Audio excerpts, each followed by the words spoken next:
go live. It's actually episode. Yeah, you do get. Yeah, it is episode 91. Yeah. I was like, wait a second, you get all the odd numbered episodes. Good God, 91 episodes. I know, eh? It's crazy. It's incredible. 91 episodes. Wild stuff. Yeah. Just wild. Yeah. It truly is. It truly is something. It truly is something. I'm looking forward to the gender discourse on how men like a certain kind of outlaw, a selfless vigilante like Trump, and women like another kind of outlaw, selfish sociopaths like Ted Bundy. That's true. There is a very strange. That's a good inverse. You know, we like cowboy ballads and men who make a valiant last stand against the tyrant, and then women, it's like a 12-part Netflix documentary about some guy that like brutally chopped up college girls. It's like one of these things speaks to like the male ego for being remembered as a notorious outlaw. The other one is just like pure eros. Yeah, but like not all of them though, because like there's some that were just that had like, you know, like Ted had like a different energy. But then there were other ones like Ed Kemper that just didn't appeal to women for some reason. Maybe because he like looked like, I don't know, a proto cell. But well, not all of there's not a lot of charismatic, attractive killers there. I think this is why all the books and the podcasts do so well, because then you look at these guys and it's just like, whoo, these are not looks matched people.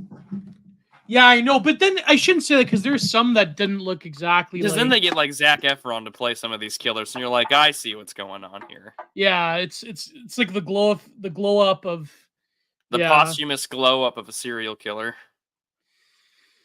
Oh my God! May we all be one day depicted as such. Like, if I get a documentary movie made about my antics and someone makes me look like, you know, Zac Efron or Brad Pitt, I'd say that's a good win. That's true. Crickets. Sorry, I'm letting my cig. No, so anyways, this is the Digital Archipelago, episode 91, where we missed a week because you were sick. Or because... Well, actually, I went to go have dinner with Jeremy Carl. Oh, yeah, that's why. But then we figured, like, we were going to do it on Saturday. We were going to push it to Saturday, and then earlier last week, it was the Trump indictment. And then you were like, let's just do it to next week. Just to, like, let all the news percolate. That's why we did it that way. Yeah. No fish in the percolator this time. We're in a good spot. Well, I don't know, because I feel like this show, like, we're a bit more reflective than your average, like, take machine. You know what I mean? Like, I guess. I hope so. Yeah. And so I think, like, have we ever done anything where like we covered breaking news? I'm sure we have, but nothing. I think once we don't go out of our way to chase it though. No, we're not like other shows. But there's a number of things people want us to talk about, and so that's why I figure I pushed my original plan for like my week. No Saturday morning cartoons this week, kiddies. Speaking of criminals, although he was a hero, so you know when the villain's really a hero? Marvin Heemeyer. May he be a memory eternal to libertarians and pissed off white guys everywhere. Yeah, I actually did a wood engraving of the Killdozer a few moons ago. But yeah, that was it's really crazy how people, they are starting to, I guess because of various like video essays and posts from people, I guess like they, like even normies know who he is, and even normies are celebrating it. Yeah, press K in the chat. Yeah, no, I saw it earlier today. I was just scrolling through my timeline and someone had posted and again, it's TikTok, and I guess that's really where the kids are posting these days, or at least the younger people. And someone had posted like someone in a mask being like, you know, it's been 20 years, like, you know, get over it, it's over. And it was to ABBA's Angel Eyes, but like the Nightcore edit. And so it like immediately switches over to Marvin and, the whole, men have to do unreasonable things, even if it's what they think is right. And Yeah. I was just like, this is, I almost wanted to say perfect. Like, it's very avant-garde. I love it. And I now am totally in love with Nightcore edits of ABBA songs, but that's a whole other story. I remember the one Mika Groiper um, tweet, or no, sorry, it was Smeed. Sorry, I shall not get them wrong.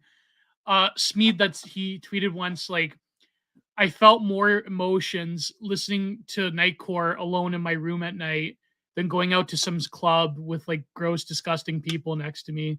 I'm like, that really resonated with me. I feel that tweet. Mm.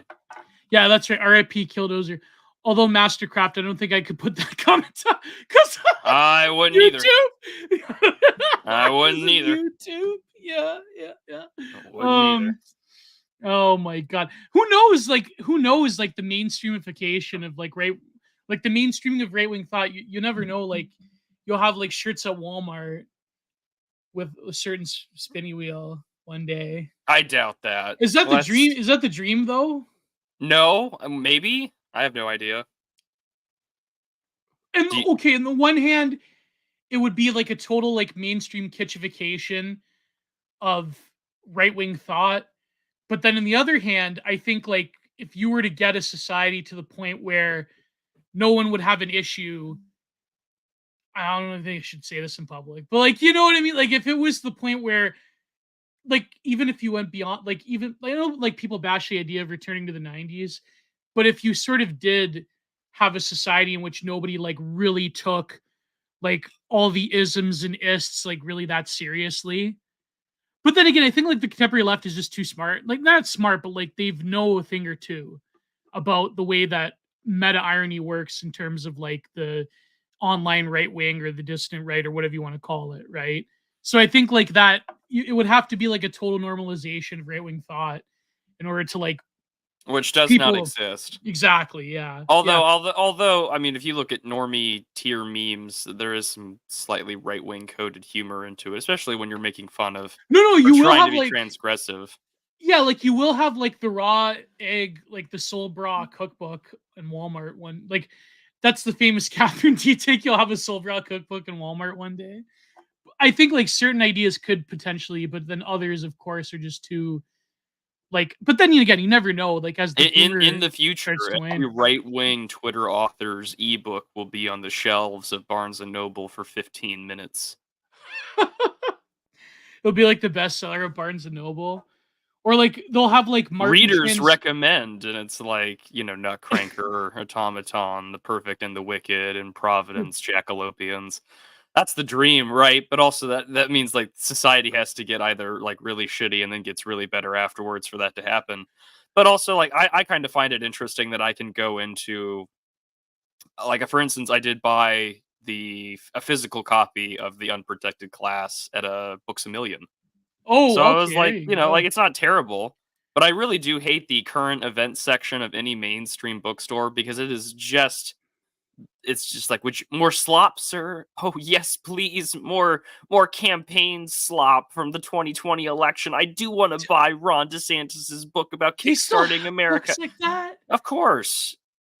I mean, this is every American bookstore. I mean, outside of like the used bookstores or the half-price books, and the half-price books are ran by total libtards. Like I was in one last weekend, and it was just like complete. Not this. No, it was over Memorial Day weekend when I was on vacation, and it was like complete Memorial Day weekend. And we went to one, and lo and behold, there's this like morbidly obese woman, with the little Ruth Bader Ginsburg earrings. I dissent. And it's like, no, honey, no, you don't. The only thing that's dissenting right now are the state of your arteries. But I mean, sure, wear your mask, wear your dyed hair. Tell me about what's the greatest like Sarandon novel I should be reading or something like that. I'm going to go and buy my books on, the latest Amanda Gorman. Yeah. Yeah, right. And No, but instead, I get a dirty look from her. She checks out my books as I just stand there like a chud. Like, yes, I'll buy On the Happy Life by Saint Augustine and a few other things. Like, that's just the nature of how I go for bookstores. Although they were selling this really nice, like, collector's edition of in the collectibles, like antique section of all of Rudyard Kipling's works for when he was writing about India. And of course, they have this like nice leather bound. It's green. It's got gold, and of course, it's got a giant swastika on it because it's India, and it's like so these are why oh, that's why these things are $600. well, Kipling is cancelable because that's like colonialism and yeah. I don't care. No, of course, but Who I'm just cares what's saying, cancelable? Everything is cancelable at a certain yeah. point. I mean, there are things that dumb bread tubers say 2 hours ago that's cancelable according to the latest like reification of progressive morality. I mean, let's not kid ourselves. They had like West Hollywood Pride saying, "Oh, we're so happy to see all the kids." We've got people getting upset cuz apparently No, white fortressing is a thing where people don't want oh to be like yeah. access to white people's not a human right. Let's just get that out of the way. And so it's just like, yeah, there's all sorts of crazy news items to cover, and it's a lot of the same, nothing new under the sun. Certain people are just, No, but see, you'd figure like freedom of association argument would work because if like they're the whole like, oh, we just want our own communities, but then it's like that they don't want their own communities. no, Like they that's the whole don't. point. That's like they want access to your. It's like now they're just coming out like especially like British leftists that are largely migrants, by the way. With the whole election in the air, I see these tweets where it's like they basically just admitting that like mass migration's a punishment for white people. So it's like, yeah, they're basically just admitting it now. Like same with the white fortressing. Like it's the same with everything. It's like I saw this tweet from a Canadian politician that like the original rainbow flag is a hate symbol now because it doesn't have the trans triarch or whatever they call it. The band. Hmm. But yeah, you were saying, Prude? Oh, I mean, just everything feels so much of more of the same, and it's always it's so tiresome. It's all so tiresome. But then again, there's nothing new under the sun, though. Well, yeah, that's the point. I'm just sort of getting at. It's just what has been done will happen again. Nothing new under the sun, as it is in Ecclesiastes. And it's just like, well, all right, here we are, and this is the case. And now we live in that late Republic era where we can like. Also, I should have done the bit at the very beginning. Breaking news: it is now illegal to pay your hose in the state of New York. But Oh God. you Oh. know, it's not gonna bode well for all the other hoes out in New York. Listen, you can't. Thought audit's going to be a little more complicated now. Daddy's got some tax issues, and Crypto Michael, e thoughts most my effective. oh man, yeah, this Stormy Daniels case news. How will Dime Square ever recover financially? But it does. I didn't want to name them, but you just went for it. Well, I'm not involved. I can make jokes. Yeah, I know. I know. I am a fucking nobody, and that's the nice part about being a nobody is that I can just make my jokes in my shitty little corner. I can be like that Wojak in the corner, like they don't know I'm just having a good time. And they're like, who the Shout fuck out is to this Richard. guy? Shout out to Richard and Anya. Fire No, good friend Sizzlers. Yeah.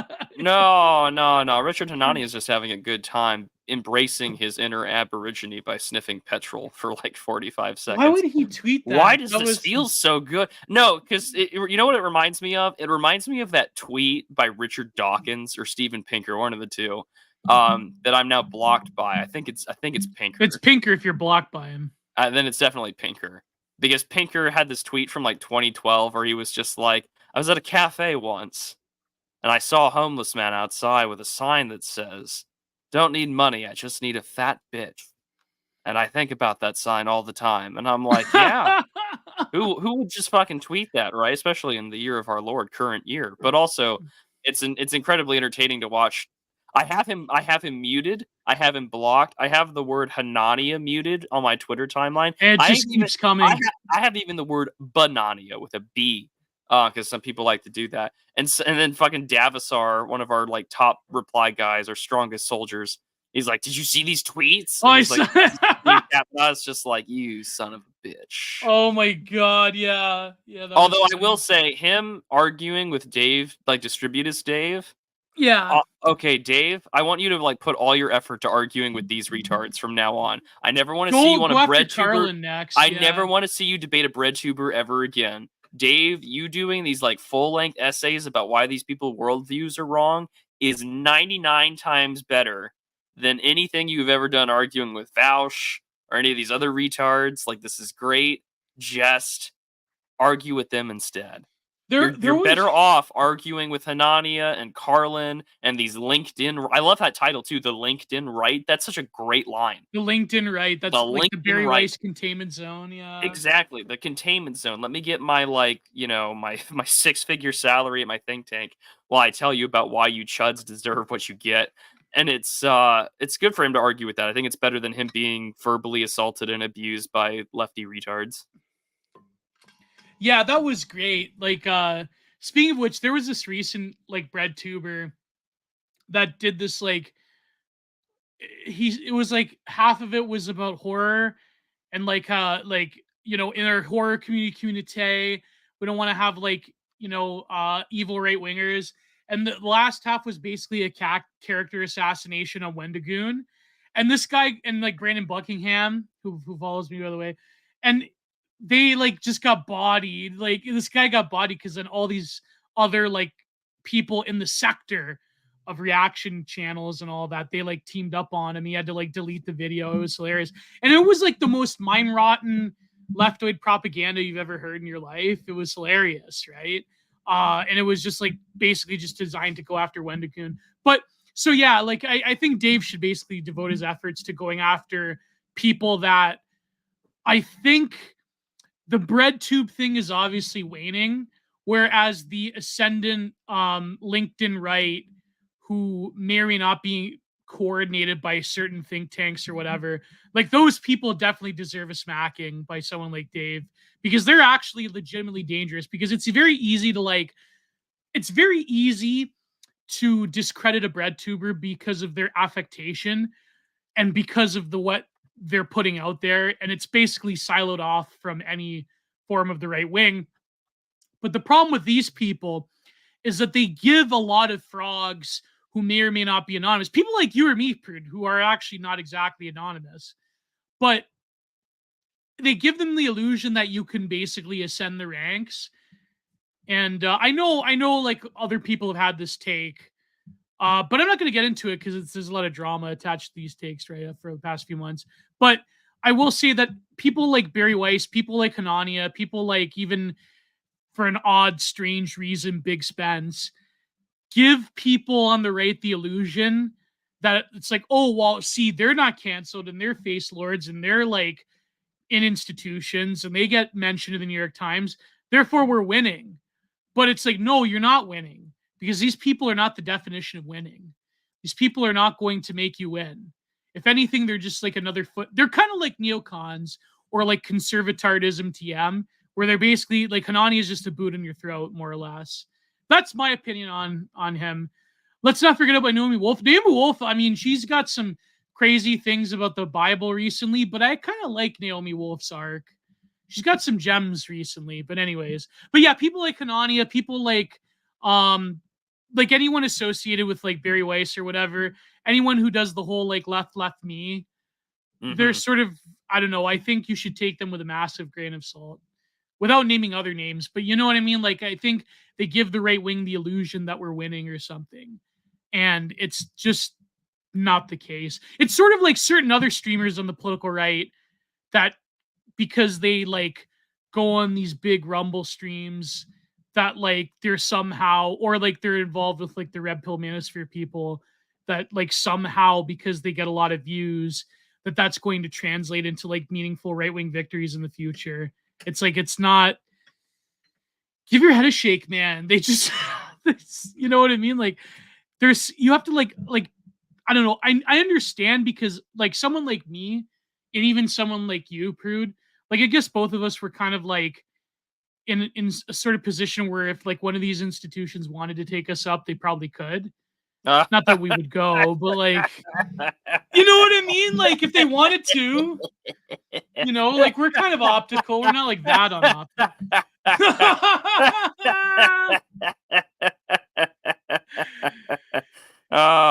wish I had your optimism. No, but you know what I mean, Prude. Like, I mean, I'm not saying like us particularly, but like people like us. Like, I'm not like gonna be invited to like the Thiel party anytime soon, right? But I'm just saying like there is like a lot of influence, but I think like there's a particular type of, you know what I mean? Like I don't know, people like Hanania, they sort of fit the mold because by any other definition, they are basically just secular, like mid-century progressives in a weird way. But not like really though, not really. He doesn't go that far. It's just I think like I don't know, he sprinkles in a little bit of racism just to keep it interesting, but he knows he can't like go all the way. Like he can't like literally frog post. Like, you know what I mean? He just I don't know. It's these people are weird. People like him and Which Carlin. he? Hanania?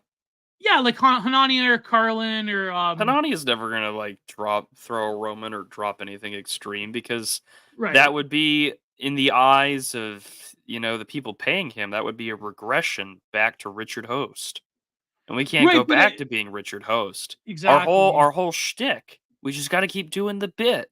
Is making sure that the people who read him as Richard Host are the people that still believe in a Richard Host are shat on and trashed and da da da da da.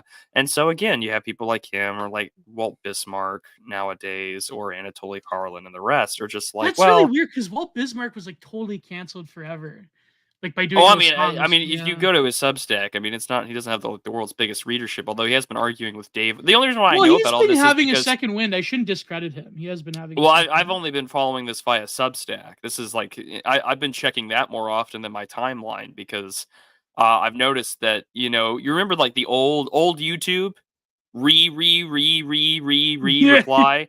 Okay, that was a great option. That should come back. it However, should come back. It it would should destroy come the back. algorithm though, Oh, but I absolutely. But I want it so bad. Give it to me. Give it to me, baby. Give me that old stupid reply option. I have some libtards I need to talk to. But like anyways, so I've been noticing these back and forths on Substack because I've noticed that's where all the drama is because that's where oh all the yeah, Walt Bismarck went after Dave. That's right. well, yeah, Yeah. him and Dave have been going back and forth, and so that's how I've been like that's the only reason why I know know about excuse me any of this, and so it's just like You're going running back. out of me, right? The red bear. I'm running out of wind because my throat is scratchy as all hell.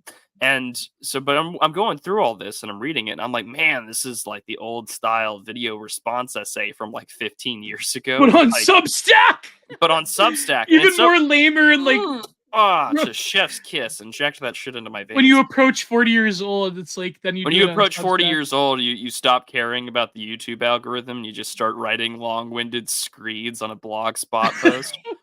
You return to blogger. Would you say the same? Return, yeah, the midlife crisis just buys his own domain, starts a WordPress again. No, but couldn't you say the same? Okay, here's the thing. Two things. Okay, number one, I wouldn't like counter signal people for not doing something extreme because I kind of hate when people like purity spiral edge you into a certain unoptical position, Well, especially if you yeah. do use your real name and face. Like you're not going to see like there's like you know what I mean? Like I don't like as a name and a face. I don't want to like condemn people for not like I don't know throwing up Romans or whatever. But at the same time, I think that there is a real possibility, like you were saying, that they're banking on people that knew him as Richard Hosty to still subscribe into like, okay, we have one of our base guys that are mainstream acceptable. And I hate to say it, and listen, I know I'm going to ruffle feathers here, but I think Moldbug is probably the same way. There's still people like, oh, he's like, unqualified reservations, base Moldbug, but then you have Curtis Yarvin, and it's like, okay, well, if you're going on mainstream news sites, then it's like, there's that effect, where you can sort of like one side, you wink, wink, nod, nod, like, oh, listen, guys, I'm still on your side. But on the other side, to the Barry Weiss containment zone, you're like, oh, like, I think those guys are interesting. And the left left me, but, that was when I was younger and, him, hum, ha, ha.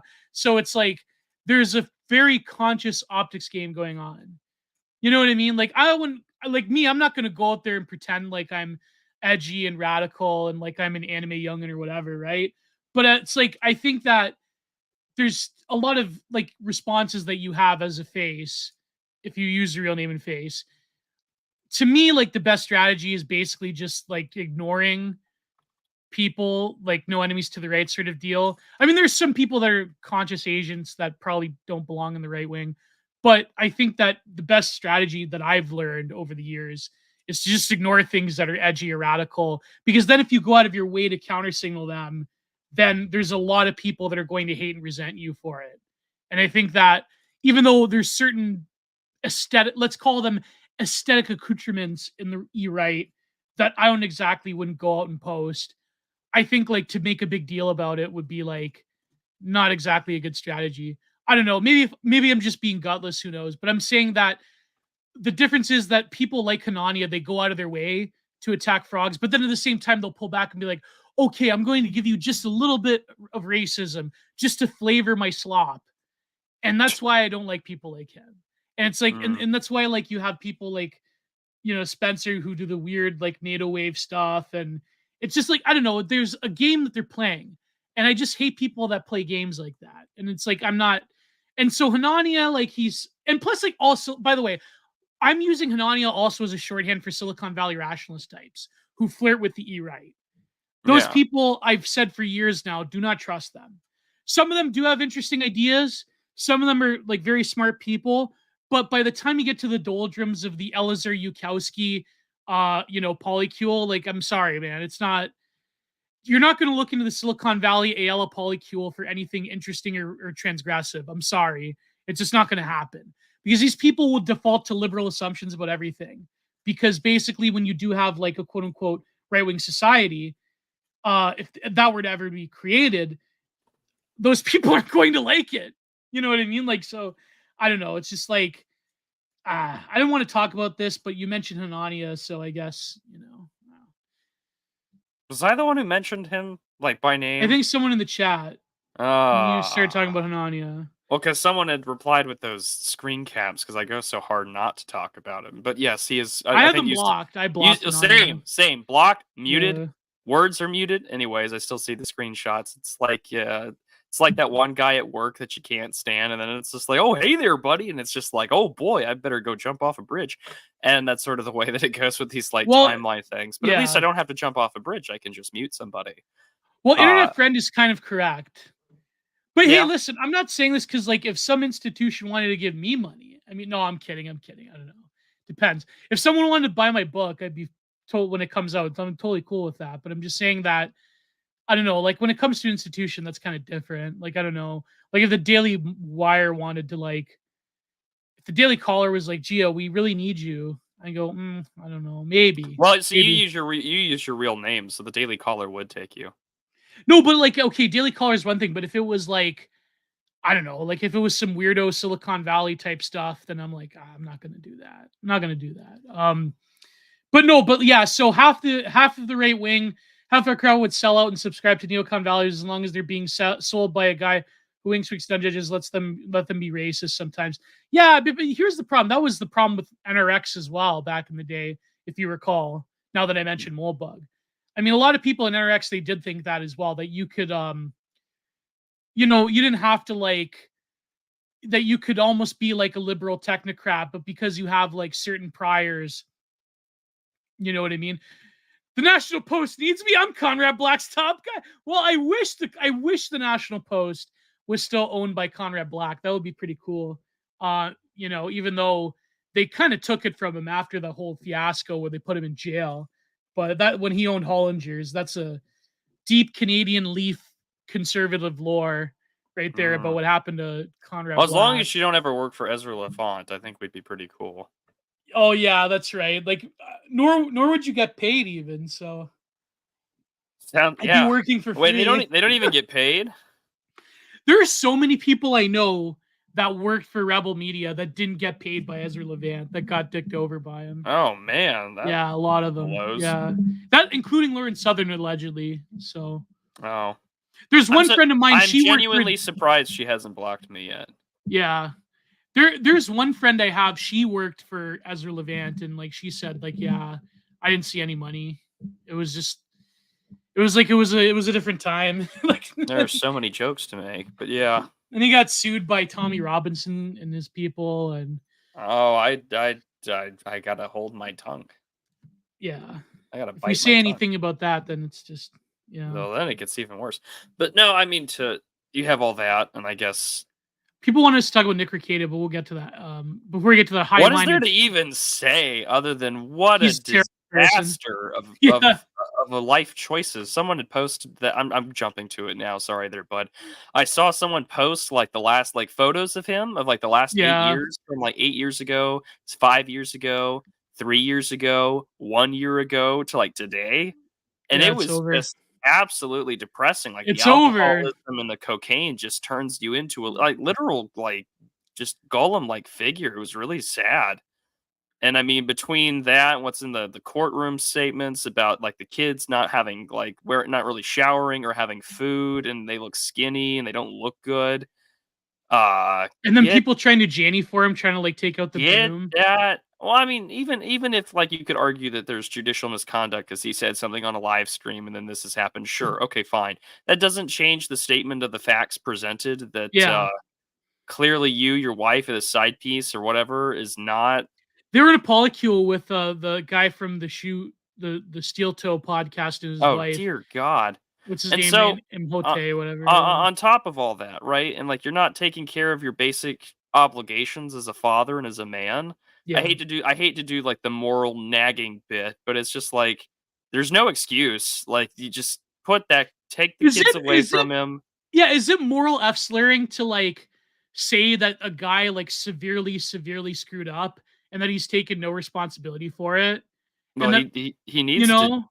he needs well, he's like, oh, I don't know if he'll ever take responsibility for it. I mean, he's No, never. And now apparently Lady Rackets kicked him out, so now he's on his own. And so he's just gonna spiral. And he paid 50 grand because in Minnesota you can pay 50 grand to be released on bail without any conditions. So he literally paid 50 grand just so he could go back to drinking and doing God knows what. And now he doesn't have his kids, so it's just like it's over. Like like all these people that have came out and said it's just like uh, it's not like it's not a hard case here. Like all these law tube people that are trying to sweep it up for him or make some like a elaborate conspiracy that the government's after him. and It's just it's I know incredible. some people are suing so they can live stream the trial and Yeah, sort of Joshua give Connor Moon has the funds. Yeah, they're trying yeah, to get which the. is on one hand It's kind of lurid the and terrible. lurid and terrible, but on the other hand, I couldn't think of a more fitting judgment.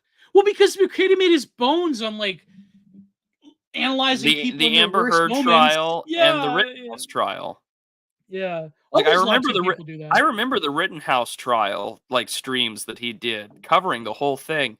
I mean, even when there wasn't actual like court stuff going on, I'm talking like 20,000 plus live viewers. I Yeah, think he had like 60K live viewers at one one point. he had Rake, 100K live viewers. you know, raking in tens of thousands of dollars, even when there was nothing going on. It was just a bunch of lawyers talking. Uh, I mean, so that or I'm confusing it with Where is it? Where is it? Viva Frey, but even still, like, there's still a lot of people there who do all these things, and it's just like, well, to see him go the way that he has is particularly depressing. Um, but Robert Barnes told me I could starve the kids. Well, that's does Robert well Robert doesn't know what starving looks like now, does he? I'm not gonna make a fat joke about Robert Barnes. I'm Well, gonna you be don't have to. I will. no, but like I don't understand what his motive is. Like, okay, it's because he believes that there's no such thing as proper search and seizure because like he's still like one of the last 5 people in existence who are libertarians. So it's just like, The last five libertarians. yeah, no, that's what he did. Went after Last Jack five Murphy. libertarians, and then touts about Islamofascism like a neocon from 2002. And he debated Fuentes. He used Last the term five Islamofascist. libertarians. So I just couldn't. Sorry, the motive is money. I mean, Absolutely, ten I neck. shouldn't. Absolutely, the I motivation shouldn't. is money, and Yeah, of pride goeth course. before the fall. No, it's clout. Like I tweeted, to quote to spoof the song by Black Sabbath when it was with Ronnie James Dio, Heaven and Hell. When you walk in when you walk in East Celeb halls, you get to keep the clout that falls. It's heaven and hell, right? When you walk in Golden Halls, you get to keep the gold that falls. Get it? Right? When you walk Mm. in East Celeb halls, you get to keep the gold that falls. It's heaven and hell. Exactly. They'll tell you the moon is. They'll tell you that. What will be the equivalent? They'll tell you the moon is really the sun at night. And when you, I love that song because it's true. That's like, that's what it is, right? I shouldn't countersignal Robert Barnes too hard because he is a friend of the Duran, and he is fellow. Are you a Never friend of the mind. Duran? I wish I was like AA. Can you imagine if I got the call from Alexander McCoy and he's like, JL, we need you. We need you. I actually watched that today. That was a pretty great stream. I know it was kind of like AA doing the greatest hits about Elite Theory, but like to reach like a wider audience with Elite Theory was kind of cool. But yeah. But no, but I mean like it's just it's stupid. Like I don't understand.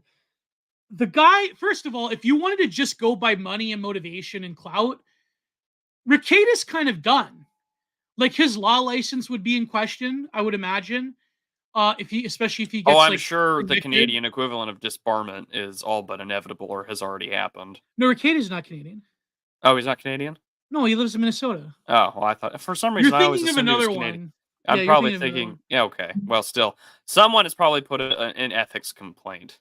You know who is Canadian? Who is Canadian? Uh, Depress Miss me. Who's Miss Canadian? Jamba. Dubs' wife, Anissa. Oh, Yeah, that explains everything. all these succubi from Canada. Yeah, that's true. Well, hold on. I now have to ask. That's why I dated an American. I do have to ask though. Is Idubbbs' wife? Is she from like the Ukrainian diaspora? She may be actually. Okay. No. She's Scandinavian. She's like some Scandinavian. Okay. So Yeah. truly a succubus. Are you thinking of Viva? No, yeah, Viva's Canadian. Thank you. That's who I was thinking of.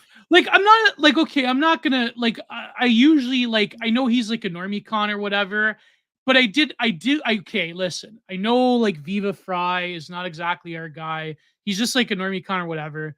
He's not like, I don't know, but I did like what he did during Clownvid. He was a needed voice for normies to understand what was going on. But I just don't understand this whole thing with Rekieta. I just don't. I think that people should know better. And I think maybe, okay, you could justify like sweeping it up if he had some amount of contrition, especially being the whole like, I'm a conservative trad, whatever. I have 5 kids. But then you discover like all the greasy stuff he was doing, let alone the stuff like would happen with in terms of his kids and neglect. But it's just like if he went on stream tomorrow, which he says he wants to stream soon, and if Rekieta comes on stream and he says, "Listen, guys, I really, really, really messed up my life, and I beg you for forgiveness, and I'll do anything I have to do this." But instead, you know what he does? The first thing, defying every single logic that is in the law by lawyers. He says, I'm not going to go to DA, which is, Drugs Anonymous. I'm not going to do anything. I'm not going to go into rehab because that'll mean I look weak. That means I'll look guilty. It's like the first thing a lawyer tells you when you have the nature of this charge is to go to rehab to make it look as optical as possible. But then he's like mouthing off to people in DMs, and he's like totally just hubris about the whole thing. And so the whole like, I'm a conservative Christian, that was all a LARP to begin with, wasn't it? Like, listen, I'm not a perfect trad cath, right? But I don't know. I just think that it's just, there could, like, I understand there's people that do drama monger, people in the sector that like that's how they make their money or whatever, and like this is a huge thing for like the drama sphere. But I just think that like at the end of the day, like these are actual people's lives. These are the lives of his 5 children, and him and his wife have severely derelicted their duty as parents. And I just think that, I know like being around construction my whole life, I know people with kids who are drug addicts, who go on benders, who do, who drink on the weekends. I've seen it with my own eyes. It's not pretty, right? And you want to have compassion, you want to feel sorry for people. But when it's affecting the lives of your children, I don't understand. You know what I mean? Like it's just yeah, I think that now is not the time to take the broom out. That's my 2 cents. And if it means we're gonna get heat for some people, I don't care. I don't care, right? Because at the end of the day, like they can do it to whoever. Like, what do you remember? Like when Andy Worski, when he had his thing with certain substances and he was at the lowest point, everyone made fun of him, right? And arguably, he wasn't putting anyone else. Well, okay, I shouldn't say that because the whole Amy Main thing, right? But like nobody, like everyone was making fun of Worski. Everyone made fun of Jack Murphy when he, not to say I'm defending the actions of whatever, but I'm just saying like, Oh, I don't find the actions of either of those people, at least with respects to the lowliness of drugs and whatnot, or well, I will say Worski has claiming, cleaned up. well, I mean, Worski has cleaned up. You can give him credit for that, which I Yeah, think is yeah, the thing that you want these people to do is to clean up their act. Very hard to clean up your act when most people associate you as, a guy that shoves things up his ass and, and yeah. moves on to the latest jumpstart kind of Like thing. I'm just saying like when it involves children, it's like When it involves when like, children, I'm oh, why sorry, didn't they you take will more be. responsibility? And like there was this one tweet by someone I forget who said they had their life of privilege and that privilege was temporarily disrupted. I'm like, oh my god, like it doesn't. Do you want to see your parents strung out and having relations with weird people? You know what I mean? Like it's stupid. I don't care how rich you are. It's like, you know what I mean? There's plenty of like, that's like child actors that get preyed upon. They technically are millionaires. Does that mean it was right for Drake Bell to get preyed upon by Peck just because he was rich? Does that make it right? Not to say that Rekieta is equally a criminal on that level. I'm not saying that, by the way. I'm just saying that nobody wants to see their parents like that. Nobody wants to see their parents like on a bender with like strange people. And it's just like it's just disingenuous. And anyways, let's move on because it's really depressing. And listen, I hope that Rekieta, I hope he cleans up and I hope uh he repents for everything and I hope he for the sake of his children at least I hope I don't wish any ill will towards Rekieta. I'm just saying that you know I, I mean, yeah, I'm just saying like I hope things turn out for the better. And that's I just think that you can't lie about things. So yeah, that's my 2 cents anyways, because I know people want us to talk about the Rekieta situation before we move on to Trump. But like I say, I don't hate Nick Rekieta. I don't agree with what he did. I think he was incredibly shameful and neglectful. And I hope that he, finds enough faith to clean up and to make amends with his children. And it's just, it is what it is. I just yeah. And people do like listen, there's people that I'm friends with that people don't agree with that I could get in trouble for being friends with, right? Mhm. Because other people in the E-rate hate them. But I'm just saying, like, I don't know, you have to go by a case by case basis. You know what I mean? So yeah, it is what it is. I'm not a perfect person, like I say. It's just, yeah, it's a terrible situation. Well, yeah, it is tragic, and he's going to get his Dostoevsky style kind of trial straight Oh out of the yeah, and Brothers K, and it's going to be humiliating, and everyone's going to watch it because that's what happens when you're a public persona. But yeah. I think we had already said more than enough that lest he find an opportunity to change his ways and get himself some help, he will end up like a That's, lot of other lol cows, and just this will be the yeah. moment that everyone knows as the fall. Exactly. Let's move on. Bring the subject back up 5 more times in a row. Never changed. I know, it's so true. It's part of the show. Yeah. It's different when kids are involved. Like someone like other lolcows like And we're back to it. Cyrax or Chris Chan or even like someone who's not exactly as self-destructive like King Cobra. Like okay, they've done terrible things, right? I don't know about King Cobra hasn't really done that. Well, no, King Cobra's done some bad things, but he's not like on the level of Chris Chan. I shouldn't mention Chris Chan. That's genuinely terrible. That is genuinely. But I there's feel other lol at a certain cows. point, I do feel as if any good lawyer, well, I don't know. It's hard to get Yeah, an insanity deal or plea to go, there's but I feel like no- if there's one person you could probably make it work with, it's it would be him. yeah, like there's other lol cows that are self-destructive, but they don't really.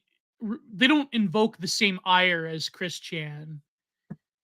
Like there's still people with like flags and pronouns that defend like the Chris Chan pronouns. It's just like why? We Like truly it's get what we deserve. yeah. How the hell has DSP survived? Because DSP does not care. DSP is a man. He really is a man of history, in my opinion. DSP. He'll still be yelling about why he can't do certain basic puzzles in video games when the heat death of the universe happens. Yeah.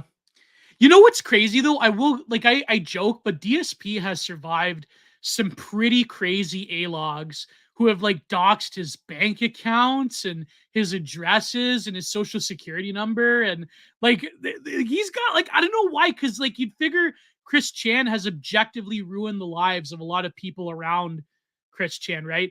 But DSP hasn't like, okay, DSP was like incredibly shitty to his wife, and DSP like kind of neglected his parents. Like, you know, there's some things, right?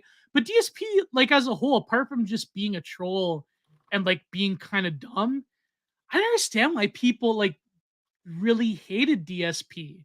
Because out of all the lol cows, he just gets angry at video games. Like he just gets angry at his chat. It's not like, was he like scamming people? Like, I don't know enough DSP lore, but he doesn't seem like he's that worthy of like insane haters, like insane life ruination posters. I don't understand. Yeah, DSP's just a gamer. Is this where you're? How much lore do you know on the guy? I know a little. I know quite a bit of lore, but I'm just saying, Oh, like, okay. like Why does in that the not surprise me? well, like in the beginning, there were some trolls that were like very entertaining, like the Sons of Kojima or Snort Hogan, but then there was like other ones that like they like legitimately targeted DSP, and it's just DSP's just stupid. Like he's let him yell at, like let the man cook, let the man yell at video games. Like I just don't understand. Can we talk about the Trump conviction already? Listen, it's not the second hour, okay? Sneed those super chats. Sneed those super chats, and the Entropy link is also there. The lady at Entropy, she was nice enough to contact me finally. So everything's going to be set up Everybody soon. wonders why I drink and why I smoke. It's because we never get to the subject until the second hour. Yeah. Okay. You know, Gio, your cousin has a podcast, and he's always getting on topic in the first 5 minutes. What's wrong with you? I gotta wait 2 hours for this shit. It's like waiting on Viagra. Hurry the fuck up. Viagra. I wish I had one of my cousins at a podcast.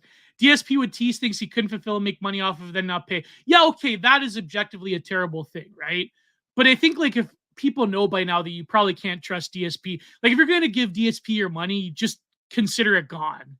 Okay, like that is a terrible thing. Like there's certain things that I have to work on. Like I'm gonna like mail out some the woodcuts for my patrons and all that. Patreon.com/Productions. But you know, I don't know. Out of all the lol cows who have done objectively terrible things, I don't know. I just think DSP isn't worthy of like having his life ruined. Scamming the pay piggies. It's Lindy. It's Lindy. We kind of all scam the pay pigs. Kind of all. Kind of all do that. Oh, not really. God. Not really. We don't can really I take the Trump hat off now and talk about this conviction? Yes. Oh, thank God. All right. What other point of drama? Like, there's a bunch of rage bait that I have on my folder on Twitter. Who cares about rage bait? Who cares about, like, this is millennial brain rot. This is what it is. No, but it's about the Trump. Okay. Yeah, go ahead, Prude. Am I right? Is it millennial brain rot? Is this our equivalent of, like, TikTok AI voiceover talking about galvanized steel? Oh, did you see the picture of Fauci where he had like multiple ports? Okay, I'll talk about that on my own time. Yeah, I saw that too. No, the one thing I did want to talk about... No, EL, it's not that you're pay bees. You are pay angels, and we love you for it. You're pay angels. There was this post that Horace Finkelstein shared about the early 2000s that you might like. About the Bush years. Well, maybe we'll get to that near the end. Anyways. Oh, yeah, Trump at the UFC 300. 301? Was it 301? That was entertaining. It was a great vibe, but also like they really, really don't want Trump to be president. Okay, let's get into it. Remember, there are like 5 other cases going on. This happened to be the most retarded one. Sorry, UFC 302. 302. Okay, so Get into it, Gio. I'm going to unfortunately vacate my nostrils. Go on. okay, so I was just going to ask you about the facts of the case. So this was the first, or I'm assuming the only criminal trial of Donald J. Trump. And the other ones are basically just lawfare civil trials. I mean, this one's a lawfare trial too, but like, holy shit! Sorry, I just saw that. My That's God. just someone's just paid you $50 to shut he up. he was teasing that forever. Or was Oh my okay. gosh. Go ahead, Prude. So this case was over the Stormy Daniels trial, or the quote-unquote hush money case. Yes. This was 34 counts of financial tampering. I can go pull up the exact charges. Excuse me. 34 counts. Yeah, how the jury decided. So this is how they said. 34 counts. This is from CNN. This is the hush money trial.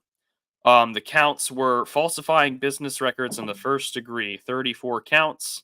All felonies. This was all allegedly falsified documents, invoices from Michael Cohen, voucher entries into the ledgers, check and stub, da da da da da. And they ruled guilty on all of them. Will not affect Trump's ability, of course, to be on the ballot in New York State or to run for president in 2024. This is an unprecedented time. This is a case that I believe was already technically outside statute of limitations, but hey, this is on top of the fact that you had the civil trial with that one crazy lady who claimed that she was sexually assaulted, despite you go on her timeline and she's clearly a freak. Like, who names their pets Yeah, I after forget. sex Yeah. organs? Oh, what was her name? I'm trying to remember off the top of I my forget. head. Who cares? It's not even. Yeah, it's not even. So, I this mean, was yeah. all just about Stormy Daniels. This one case was, yes. So Trump is still facing. Let me go to archive or go past the paywall blocker here because screw the New York Times. So here's where Trump's other cases still stand. Trump is still facing federal charges brought on by a special counsel. One in Florida, where he's accused of illegally holding classified documents and after leaving office. Although the more I read into that, it sounds like they sent him some stuff, and then also you had the FBI's willing to use lethal force against Trump. The other one is, of course, the one in Washington, D.C., where he's accused of plotting to overturn the results of the 2020 election. And he's also facing a state case by a local prosecutor in Georgia with Fani Willis, which has been like the most DEI, diversity and competency kind of criminal trial that you could face. All of these have been bogged down by delays, which, of course, is difficult to keep track of. Thankfully, this article has it all in front of us. And of course, everyone is on the left. Like, they're doing the whole Mueller, she wrote thing with special counsel Jack. Woman. But with special counsel Jack Smith. And then there's the Georgia election case with Fani Willis, who couldn't be the most incompetent. All right, Precious, go press your charges. But, you know, it's the type of deal that we're dealing with here.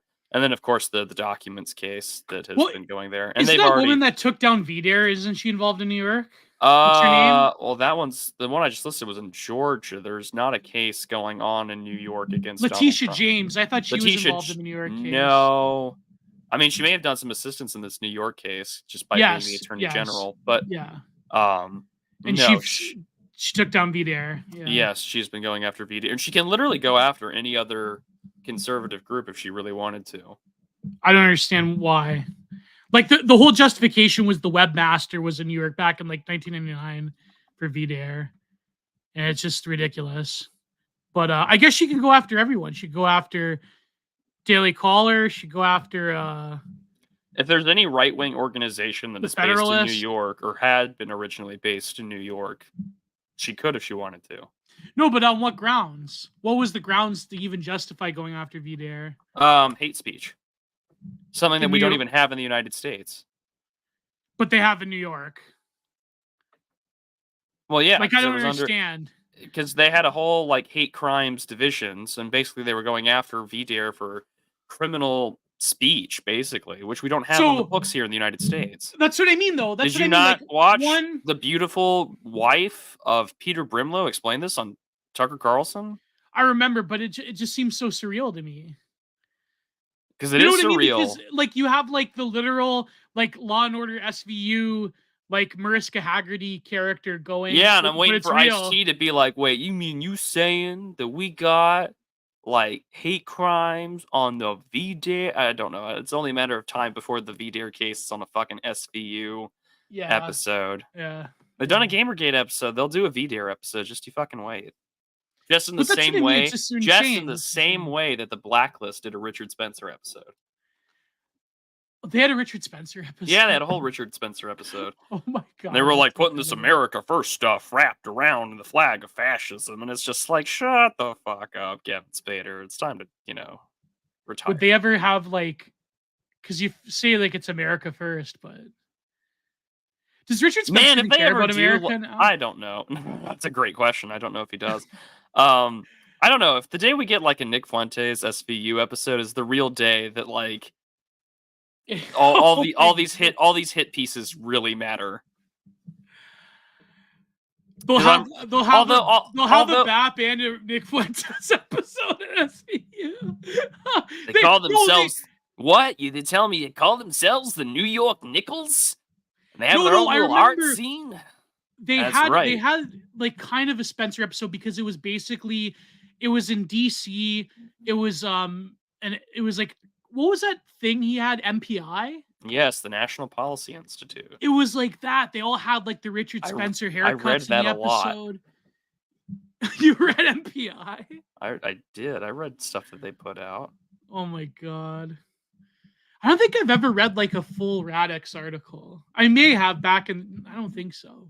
But no, so like they had like these guys with like the Richard Spencer like Swift over like crew cut. And they were like part of MPI, and then they were all like to Ice-T, they're like, "Oh, we don't like your kind around here. We're getting scared around." It's like it was so crazy. It was like so, but yeah, imagine that they'd have like the BAP and the Nick Fuentes episode. Oh my god! Then you know it's truly over. It's only a matter of time. They'll have a Margot and Radek episode. They'll call a Lucas and Rue episode. They'll call it Zitter. They'll call it Zitter. Yeah. They'll call it Zitter. Yeah. You'll have like a Radek and Margot episode. You'll have like a Rue and Lucas. You're really blowing out of proportion how relevant we are to these people. We're really not that relevant, which is kind of nice, but also, I wish we were more relevant. Can you imagine have a Lucas's Room episode with Rue? Oh God. Yeah, that'd be crazy. Although I will admit that it was interesting because like I was expecting a bigger amount of shit to be flung at the Daily Wire after that one Twitter space. And instead there was like one little article from like I saw on Yahoo News about it, and I was like, oh wow, this really doesn't mean jack shit now, does it? No, they could. Oh, you know what they could have? They could have a Steven Crowder episode. Like, trad values man, and turns out he's like an aggressive like abuser / sex passive. But then like then like there'll be like a liberal court activist. It's like, well, this man is clearly suffering from gender dysphoria. Like he's just lashing out. He doesn't know how to express himself. I order like court mandated therapy, and then like instead of Mug Club, it's just like Tumblr Club or whatever. And no, but they'd have a guy that would have the same like annoying affectation as Steven Crowder. Well, that's not hard to find in Hollywood or New York. Yeah. Remember, we're all failed actors here. We're all disappointed, disaffected theater kids. We're failed crisis actors who are all singing that same song by the Decemberists that I was meant for the stage and I was meant for the crowd and derision and applause. And now all of a sudden, here we are going to the one place where there's a last little bit of avant-garde performance art, and it just turns us into a bunch of racist chuds. And this is why the theater is truly dead.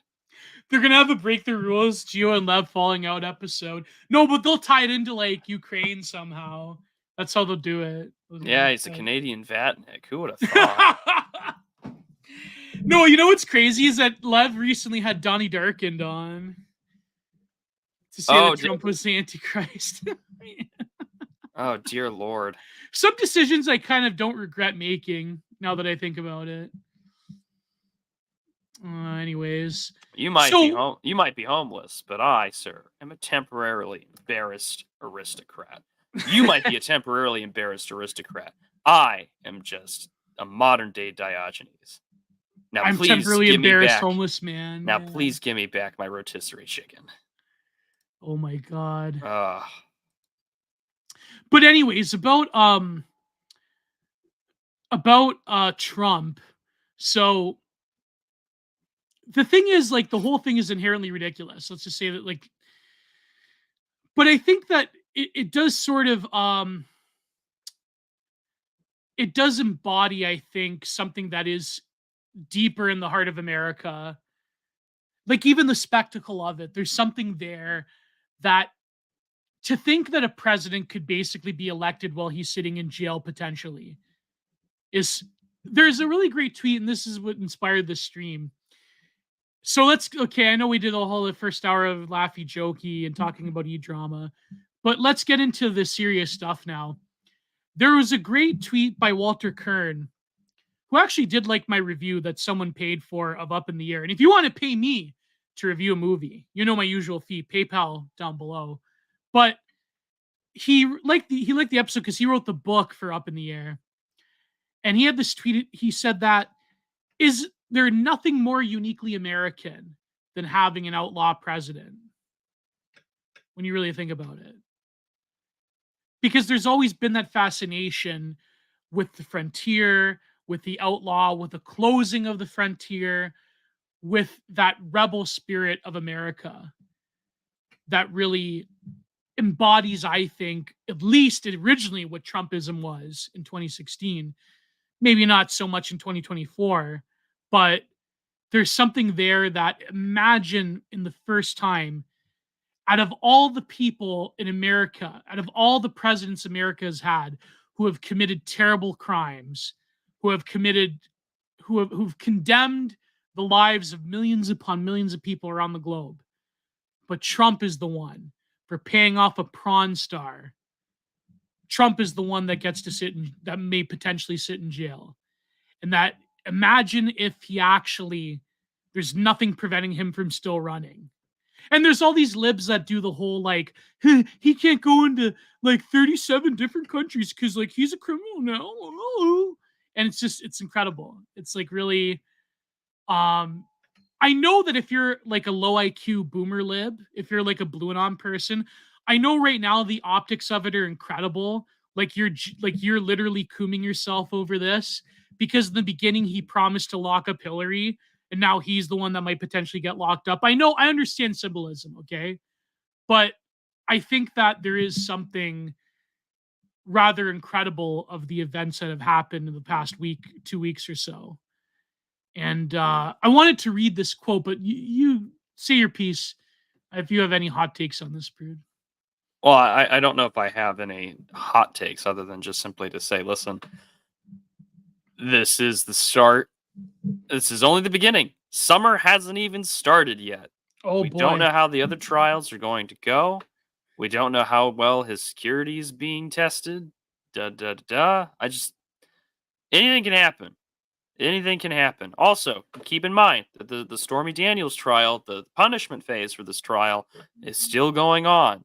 And it's going to happen right before the Republican National Convention. Yeah. And what better way to tell party elites that to ditch the guy? Now, whether or not they ditch the guy, I don't know. Maybe they will. Maybe they won't. But everyone loves a good story where this is going to be the way. But, libtards think that Trump is a career criminal who has been at the heart of the seedy, white-collar criminal underbelly of New York all his life. He's awful. Oh, like every other New York businessman? Like every other New York businessman, where the point where the governor of New York had to come out and simply say, listen, guys, we only changed the law basically to go after Trump. You're fine, right? So... yeah. This is how it's going to go, right?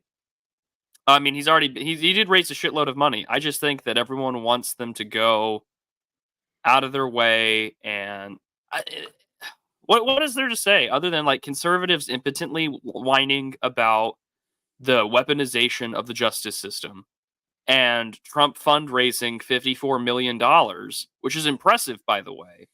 But also, like, I don't know. Do you have a plan to, like, avoid jail? Do you have a plan to avoid getting murked? I don't know. Do you? Because even if you get into office, boy, oh boy, I hope you actually listen to somebody and put these people in prison. This is the problem about a game of power. And I hate to quote Moldbug here, but it's just like, God really doesn't like it when you play pretend. You can't go out of your way and say, I'm going to arrest Hillary Clinton. She'd be in jail. And then not do it, despite the fact that she is worthy of a prison sentence. You can't go out of your way and say, I'm going to drain the swamp, and then not do that. Now, don't get me wrong. There's a lot of things to critique of him here. But also, You're sounding like a certain someone online. Oh, no, I'm not, because I'm not talking about Jews. What I am no, but I'm saying like that is like okay, fine, okay. Let me finish my point. All right. Still voting for him. Number one. Ask you that. Buddy. Oh, my friend, my lovely co-host. I'm still voting for him. It's not going to stop. $54 million is going to stop him from people that want him off jail and everything. Right. But also, like, I do want people to realize, I think that they're not going to stop him. They're not going to let him just like walk off from one trial. I don't know what's to come. Anything could happen. I could be totally wrong. And he like wins re-election by massive, like he gets into office by massive margins, and I could have egg on my face. That would be awesome. But I also know that like how politicized this one Stormy Daniels case was, with like Alvin Bragg and all the others that had connections to the DOJ. You don't think that they're not going to try and pull all the stops and whistles in all these other cases? Oh yeah, they're going to get him in jail. They got 5 months. They're going to try something. Something is inevitable to happen where it ain't going to work out. But also there's going to be record low turnout because no one's motivated to run. I think Andrew Kelly's absolutely right here. I don't know how many people are excited to vote for Biden. I don't know how many people are that excited to vote for Trump either. Let's not kid ourselves. I do think that it's important to consider that. My gut is everyone's comparing this to like 1968. They want that comeback of a political exile. They want that comeback. So when he emerges victorious, it's a blowout. But also, I feel like it's 2012 in some respects. Mm-hmm. I feel like it's 2012 because on paper, there's no way in hell Obama should have been reelected in 2012. And on paper, there's no way in hell that Biden should be reelected as president, let alone be president in 2020. Yeah. It took a fucking international state of emergency for that to happen. Biopolitical security. Yeah, I mean, it literally took extrajudicial changes to things like that'll happen. So anyways, I feel like it's 2012 where, like, for all intents and purposes, Biden shouldn't win, but he might. Who knows? I don't make bets. I don't make predictions because I'm not that kind of guy. I want to ride on the train. I want to take the copium. I want to ride the high. I want to do it. But I also know you want 2016 again? Everyone wants 2016 again. But I also know I ain't going to get that.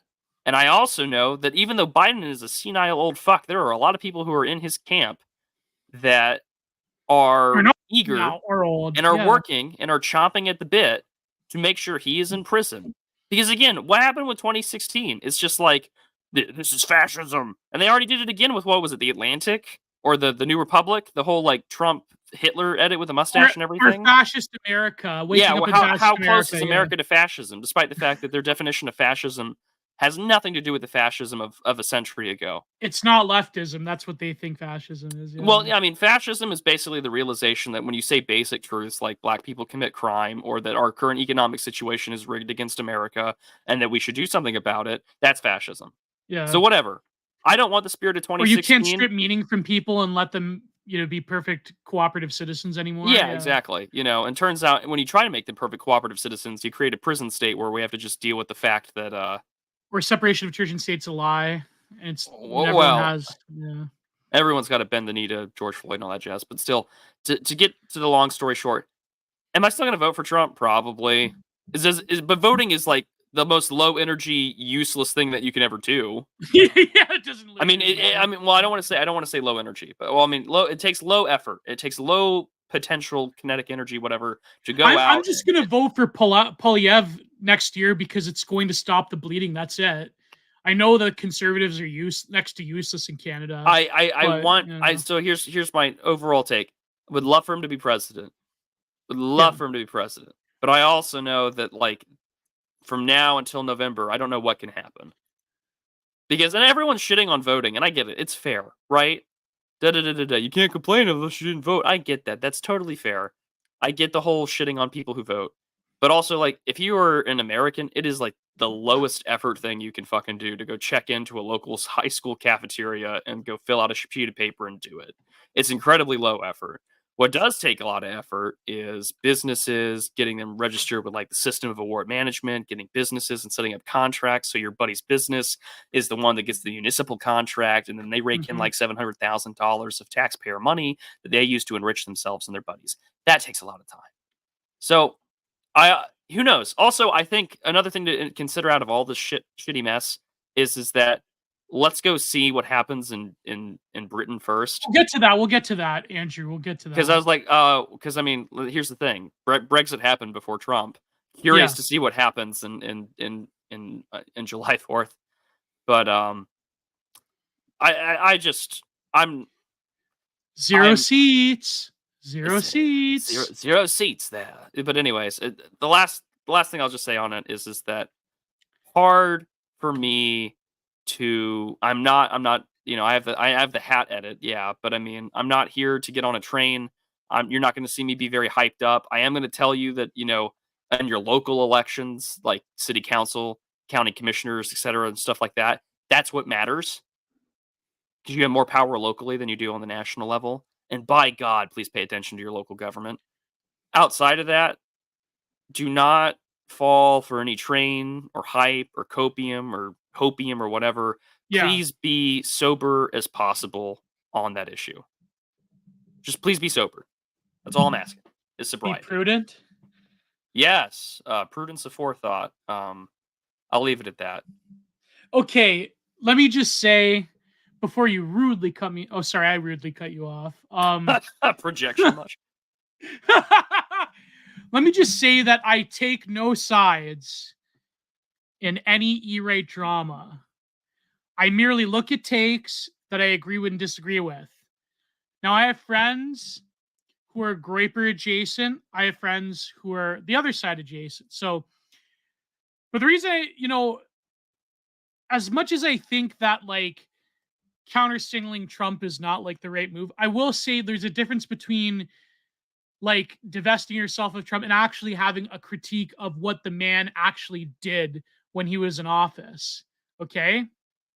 So I know I shouldn't mention names. I know I shouldn't mention people, but I think when certain people like Nick Fuentes says that Trump, he should have actually done what he promised in terms of legal fare, in terms of actually going after the Democrat establishment, in terms of surrounding himself with people that would have rigged, essentially with the Democrats too, by the way, rig local judiciaries in their favor.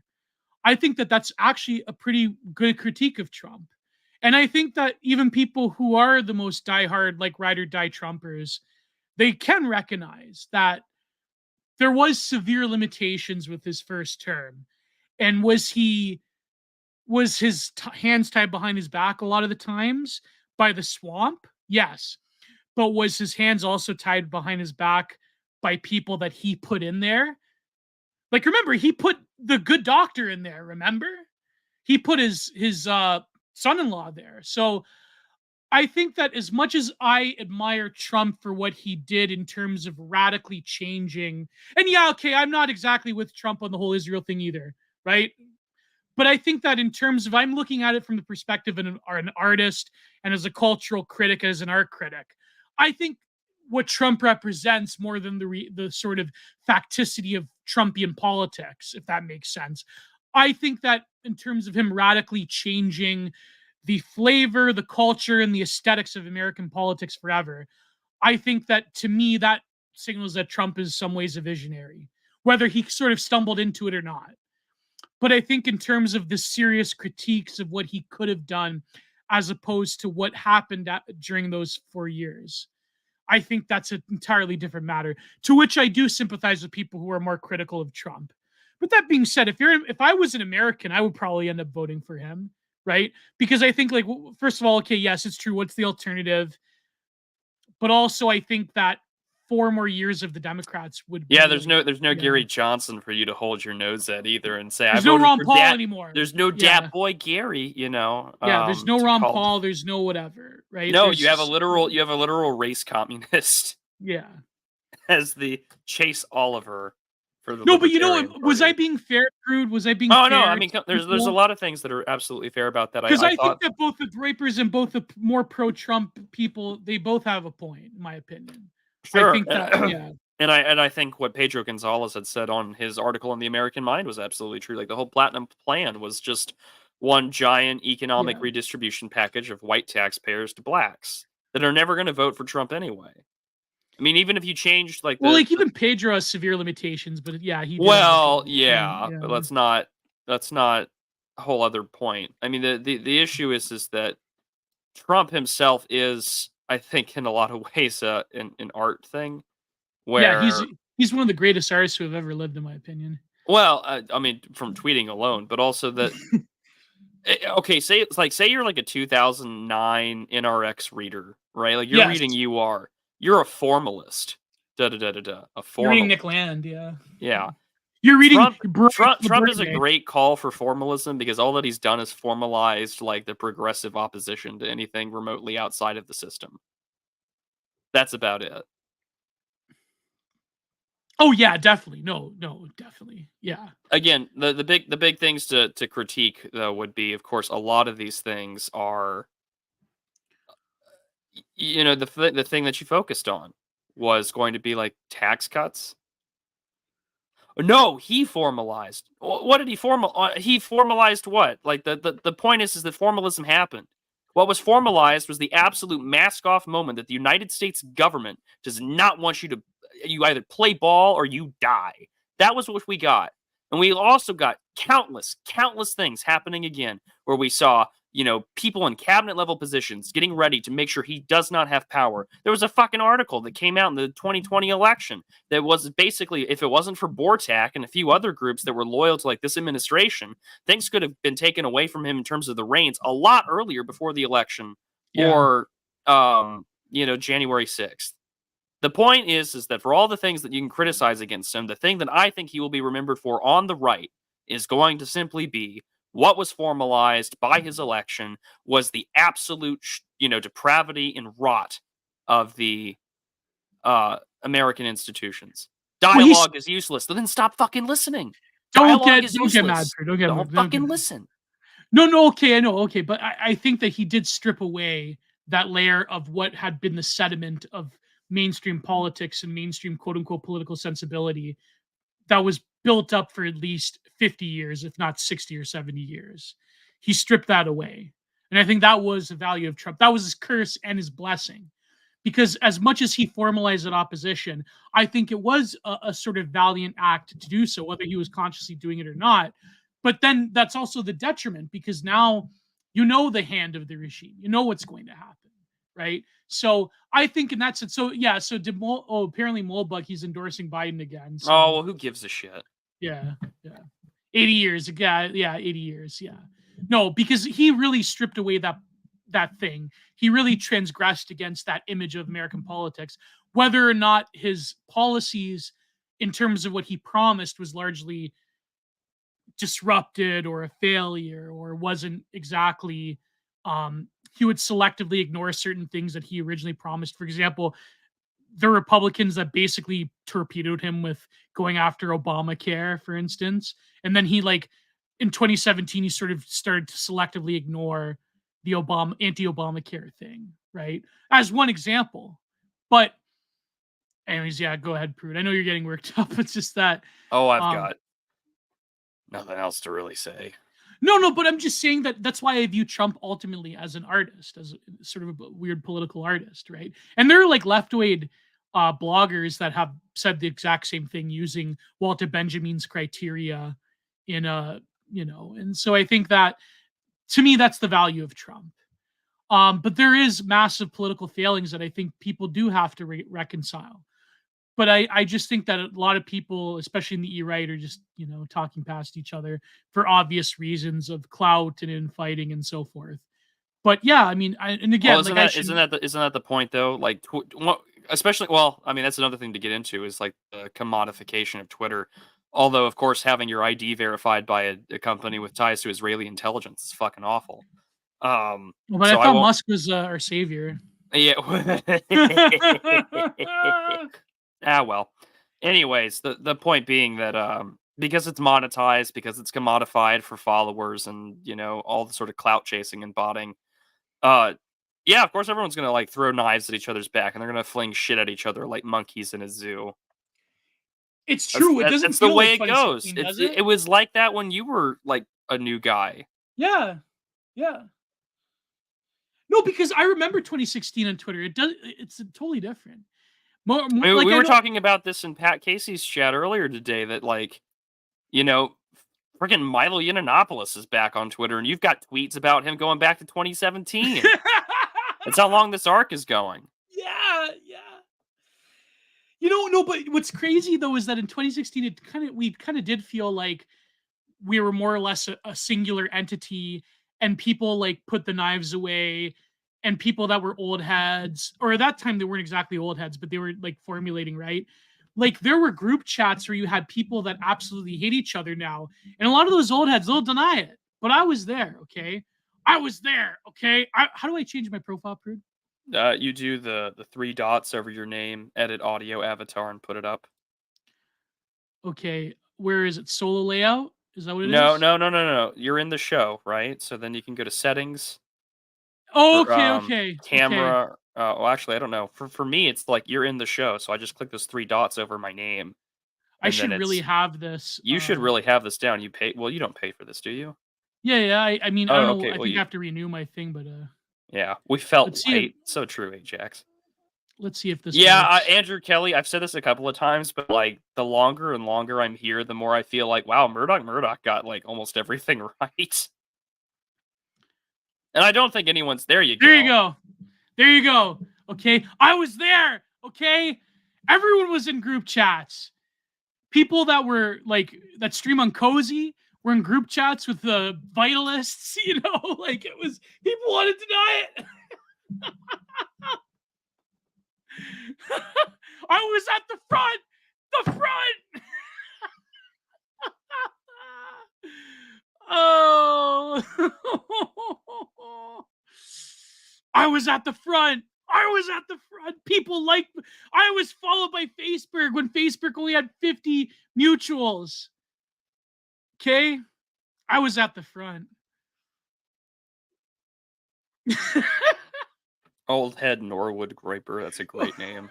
Norwood Groiper. I love it. Thank you, Lewis. I was there at Evergreen. I remember when Gamergate they were live streaming. I remember when Milo and Sargon and Fuentes and Andy Worski were streaming together. I remember the weekly spot. I remember Google Hangouts. I remember Millennial Woes on YouTube.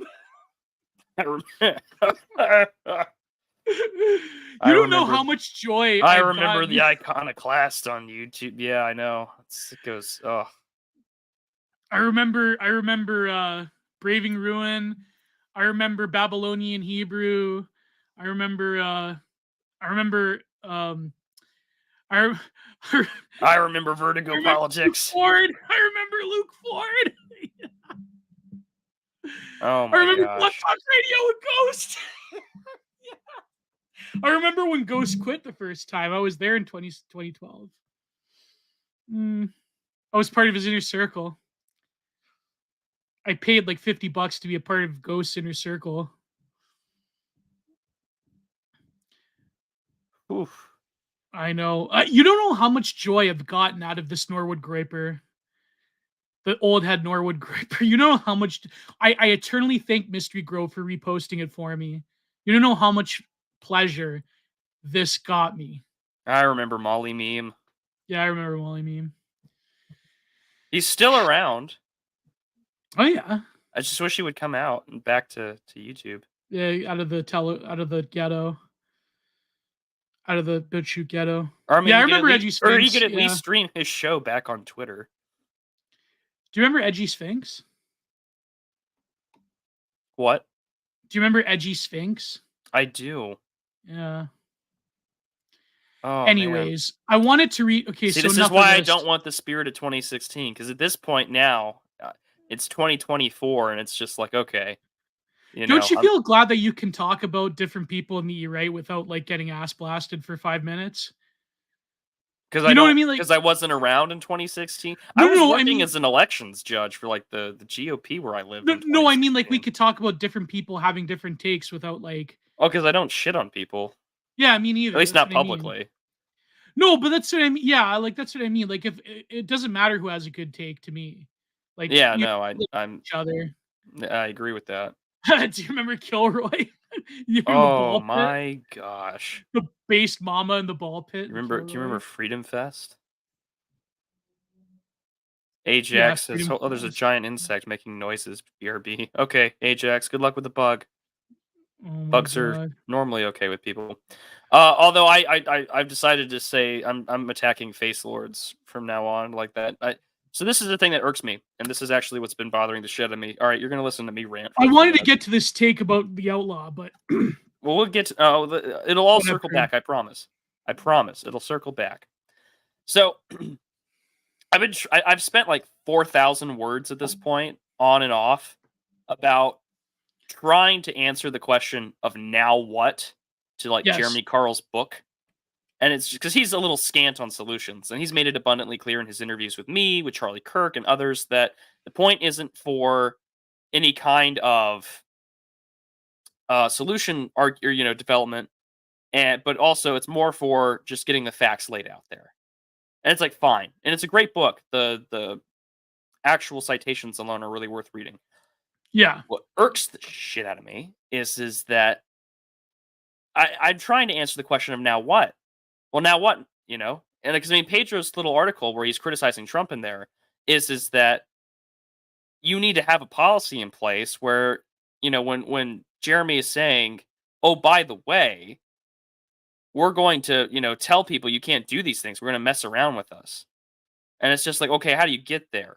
Because as I've noticed throughout like the last 6-8 months, let's go back to like last June, so a year ago, that there has been this like obvious answer to clearly anti-white politics is real, anti-whiteism is real, da da da da da.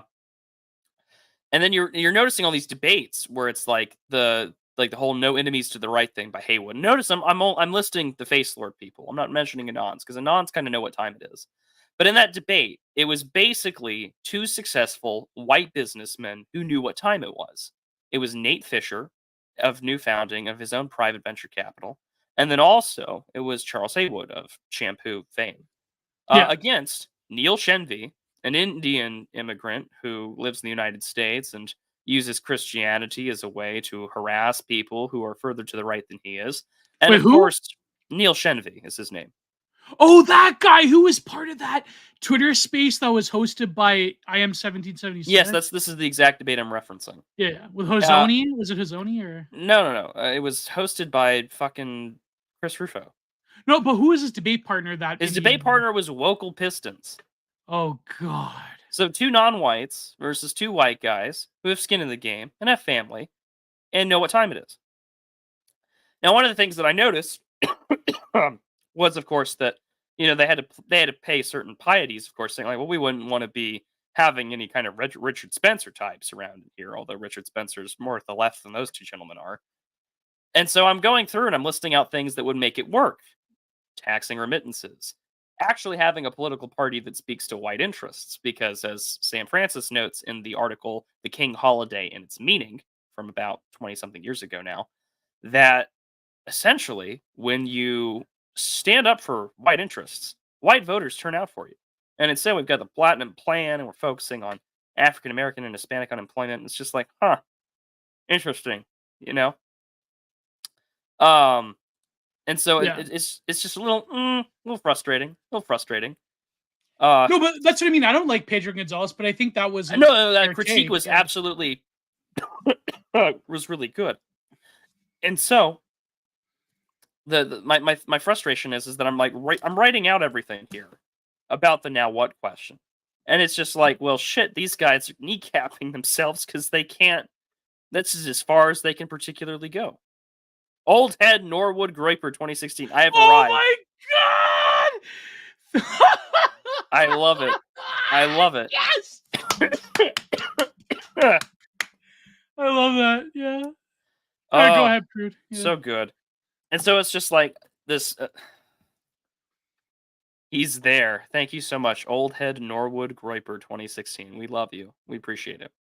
He exists. He's real. We have spake and have created this account into being. Our words have twisted into the machinations of existence. Is this like, have we created like a tulpa?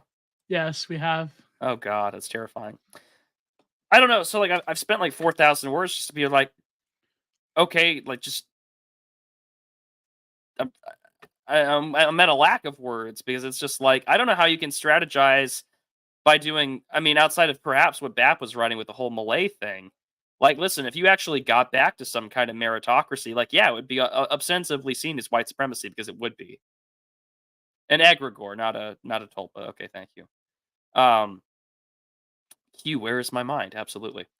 And so it's just like I'm frustrated because on one hand, they're asking to do white identity politics without it being explicitly white identity politics. But also, like that's kind of what you need if you want to put policies in place that are ostensibly pro-white or that would fix the state of the country. Because every time some woke libtard on Twitter.com or even some academic is just like, well, being quote unquote tough on crime is racist. You know, the woke are more correct than the mainstream. And so it's just a little frustrating, I guess, because this is where we're at. Well, okay, I've yet to read because the prices for some reason are jacked up in Canada till the paperback comes out. But I've yet to read our friend Jeremy Carl's book.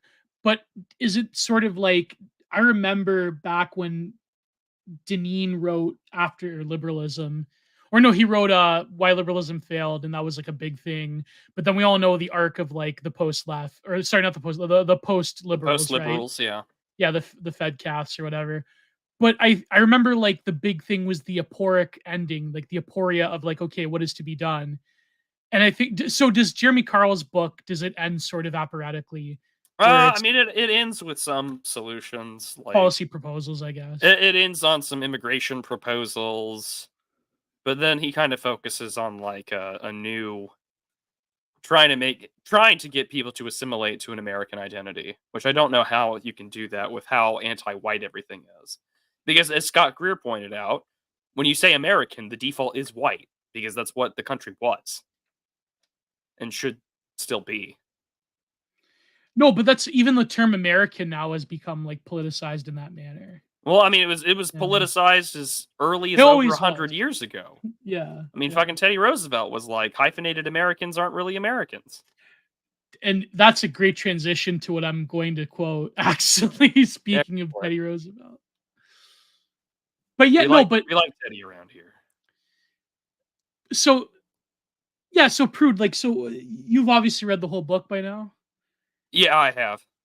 and I know you have a review. I mean, you've interviewed Jeremy. I interviewed him before I finished reading the book. That was a pre-recorded stuff here. Yeah. How do you justify white in America if you were a WASP? It makes sense. Well, I mean, outside of the Protestantism, I am a WASP. Yeah, but see, this is where I'm gonna. Oh, I shouldn't even mention it, man. I shouldn't even mention. Like, I don't know the whole thing about like counter-singling certain Ellis Islander. I mean, I shouldn't say because I'm Italian, but like, it's just Not even in America. I know, but like Canada basically is just America now. Let's face it, right? Yeah, and I am a Catholic as well. So I don't know. I respect. The I P is very respect people. important. Prude says the convert to Roman Catholicism, but okay, let's pot meat kettle. Well, like I don't really entertain a lot of interfactional. No, Like if people are Protestant, that doesn't irk me. You know, no. America was founded by Protestants and by WASPs. It's not. I recognize that. I just think that. I mean, a lot of Ellis Islanders who are from Europe do also. They've been, you know what I mean. Like they do have. They're part of.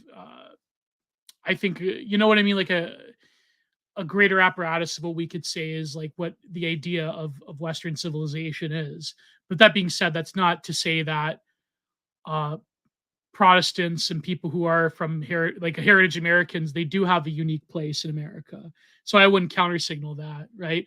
But me myself, like I'm Italian and I'm a Catholic, so I want like I don't know. A lot of people they do make a lot of like again, it comes from faction war stuff because you have to like certain people will say one thing about Protestants and like there's tradcasts that'll like go after them. And then of course the heritage American Protestants, they have to like go after them. And it's just like, oh my God, you know, like it's, I don't know. I think that our there's other more prescient political concerns than just like the prescient political concerns are the fact that the United States federal government, alongside several outside international NGOs, foreign state entities, and foreign individual actors that you can name and blame, have contributed millions, if not outright billions of dollars through charity, through the fake idea of almsgiving, and through volunteer work and federal grants to help fundamentally transform the name of the country and the ideas of immigration and refugee resettlement. That is the most prescient thing to consider of the political concerns, which is that America has a fucking giant money-making apparatus designed to ethnically replace the country. No, yeah. No, but then I know like Scott Curry recently was debating with a certain other old head about the original Immigration Act that let us Ellis Islanders in. And I don't know, what's your opinion on that, Prude? I didn't see him debating it, so I don't know anything about it, so I'm not going to comment. Well, about like the original Immigration Act that like the period that let in Irish and Italians and Slavics and other Germanic peoples and other European peoples. Like I get the argument that that was like later a foundation for other waves of immigration from non-European countries. But so are you talking Hart Seller? Are you talking Reed Johnson? Yes. Are you? I think they were talking about Hart Seller. Yeah. Okay, well, I mean, Helen Andrews will point out to you, and she's got the data, and it's easily recognizable. Sean Last will tell you is that towards the end of the 1950s and beginning of the 60s, American political and academic elites were shifted from WASPs, who were far more hereditarian and kind of Lothrop Stoddard pilled, to more Frank Boas, clean slate Jews and Catholics. That's something you got to consider as well. Yeah. No, that's what I mean. Like you have to recognize history, even though I myself am it's a product a complex, of Ellis complicated issue where everyone wants a narrative where they can easily say, "Ha, this is the thing that went wrong," or "These are the people that we can name and blame," when it ain't that cut and dry. And to go down through as to how America fucked up its immigration system to where it is now would take, I don't know, 5, 6, 7 hours of Yeah. going through graphs and laws and bills and personalities. And if you want that, we'll do the research to do it, but you're gonna have to pay up. But again, this is the situation we're in. Are there ways to improve it? Yeah, it would require a lot of defunding. But I also know that if you were to actually start doing deportations, holy shit, it's gonna that'll be the thing that actually triggers armed civil unrests. Because let's look at Europe for example. All these liberal activists for refugees are basically, they'll camp in front of buses, they'll stop planes to stop deportation orders. What's going to happen when some socialist rifle organization shoots at an ICE agent? Some John Brown Gun Club, yeah. Some John Brown Gun Club, and we know they're all over the country. They can organize, to defend and arm a pro-tranny rally in fucking red state Idaho. Yeah. Like that's something to seriously consider.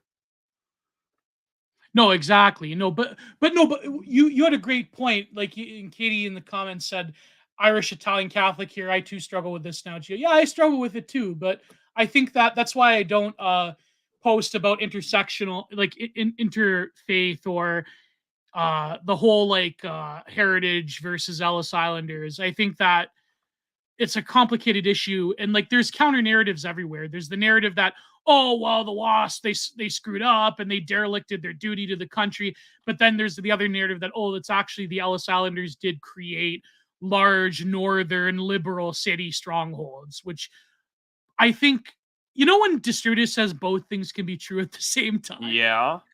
It's like that. I think that a lot of things contributed to the way that America is now. And I think that just blaming either like Catholic immigrants or WASPs or whatever, I think that I don't know, I don't particularly fuel it. Like I don't particularly have an ick when people are Protestant. I just don't. You know what I mean? Like it's just, it is what it is. I mean, I think that there, like you said, there's a lot of nuanced and complex reasons as to why the West in general, not just America, not just Canada, not just the Anglosphere, is the way it is. And there's a huge history there behind that. And so, yeah, that's why I don't fault the WASPs for like, because like, let's face it, man, like the WASPs kind of were disenfranchised. You know what I mean? Like that's the reality. But it is a reality that, I think that they were threatened by a lot of Catholic immigrants, and Catholicism in America has a very contentious history. But that being said, you know what I mean? Like it is what it is. I have friends who are Protestant. I have friends who are Heritage Americans. I have friends who are Heritage Canadians, right? Who come from French and Anglo stock. And I have family members actually who are like that. And yeah, it is what it is. But I do think, not that I would say like I'm a total pan-Europeanist in the same style that, like a lot of theory cells back in the 2010s were. But I do think that, as Europeans, we do share a lot of common similarities. And I don't think that, you know what I mean? Like the cultural difference between an Italian and a Russian, or an Italian and a British person, they are numerous, but they're not as numerous as, you know what I mean? Like there still is, I think, something there. You know what I mean? And I think that's why I don't like a lot of talk about like a lot of inter-conflict between various European peoples or various faiths even, right? Because as much as I disagree with tenets of Protestant theology, you know what I mean? It's like, as long as I don't know. I think if someone's a Christian in general, I really, you know what I mean? Like it is what it is, I'm not threatened by, I'm not threatened by Protestants, nor do I think Protestants should be threatened by Catholics. Just it is what it is. And if that means I'm a fence sitter, then by God, I am a wholesome chungus, fence sitter. It is what it is. I've never really felt the need, like as much as I am a Catholic, I've never really felt the need to go out of my way to attack people that are Protestant or Orthodox or Buddhist even. It's just, you know what I mean? It is what it is. I can disagree theologically, but that being said, when it comes to a lot of very harsh political realities that we face, I think that, yeah, I don't know. It is what it is. It's just, Well, as long as we never talk about the WNBA on this show, I'm good with that. As for all this, I think everyone wants to point and blame and to do it because I think that it's commodified and it's easy to sell a political it's a hot narrative take. for It's a hot internet take, points. Yeah. And for hot takes, yeah.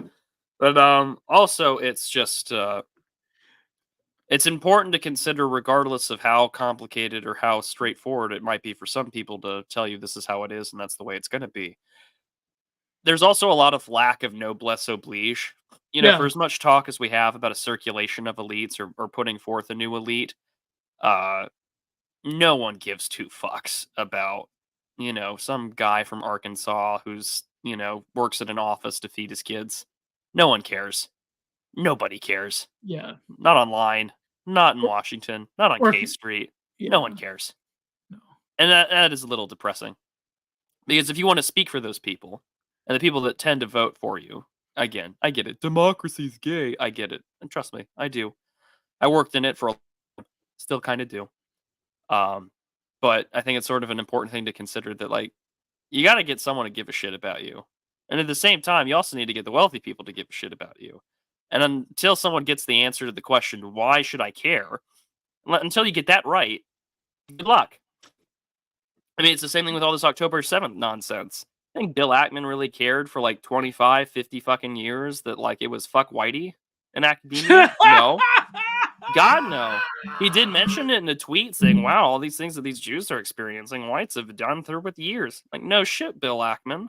But of course, it's your group and your in-group preference only. And I'm not even going to start with the Cudahy shit and the psychology behind those two groups. Everyone's conservative about their own thing, yeah. Exactly. It's Yeah. Robert Conquest's 3 laws. Everyone is conservative about the thing they know the most. However, although I will say I don't predict things a lot. I did call that one real fucking quick on Orange show around with the whole Claudine Gay thing. I was like, you're just gonna get anti-woke neoconservatism. And that's basically what we've gotten.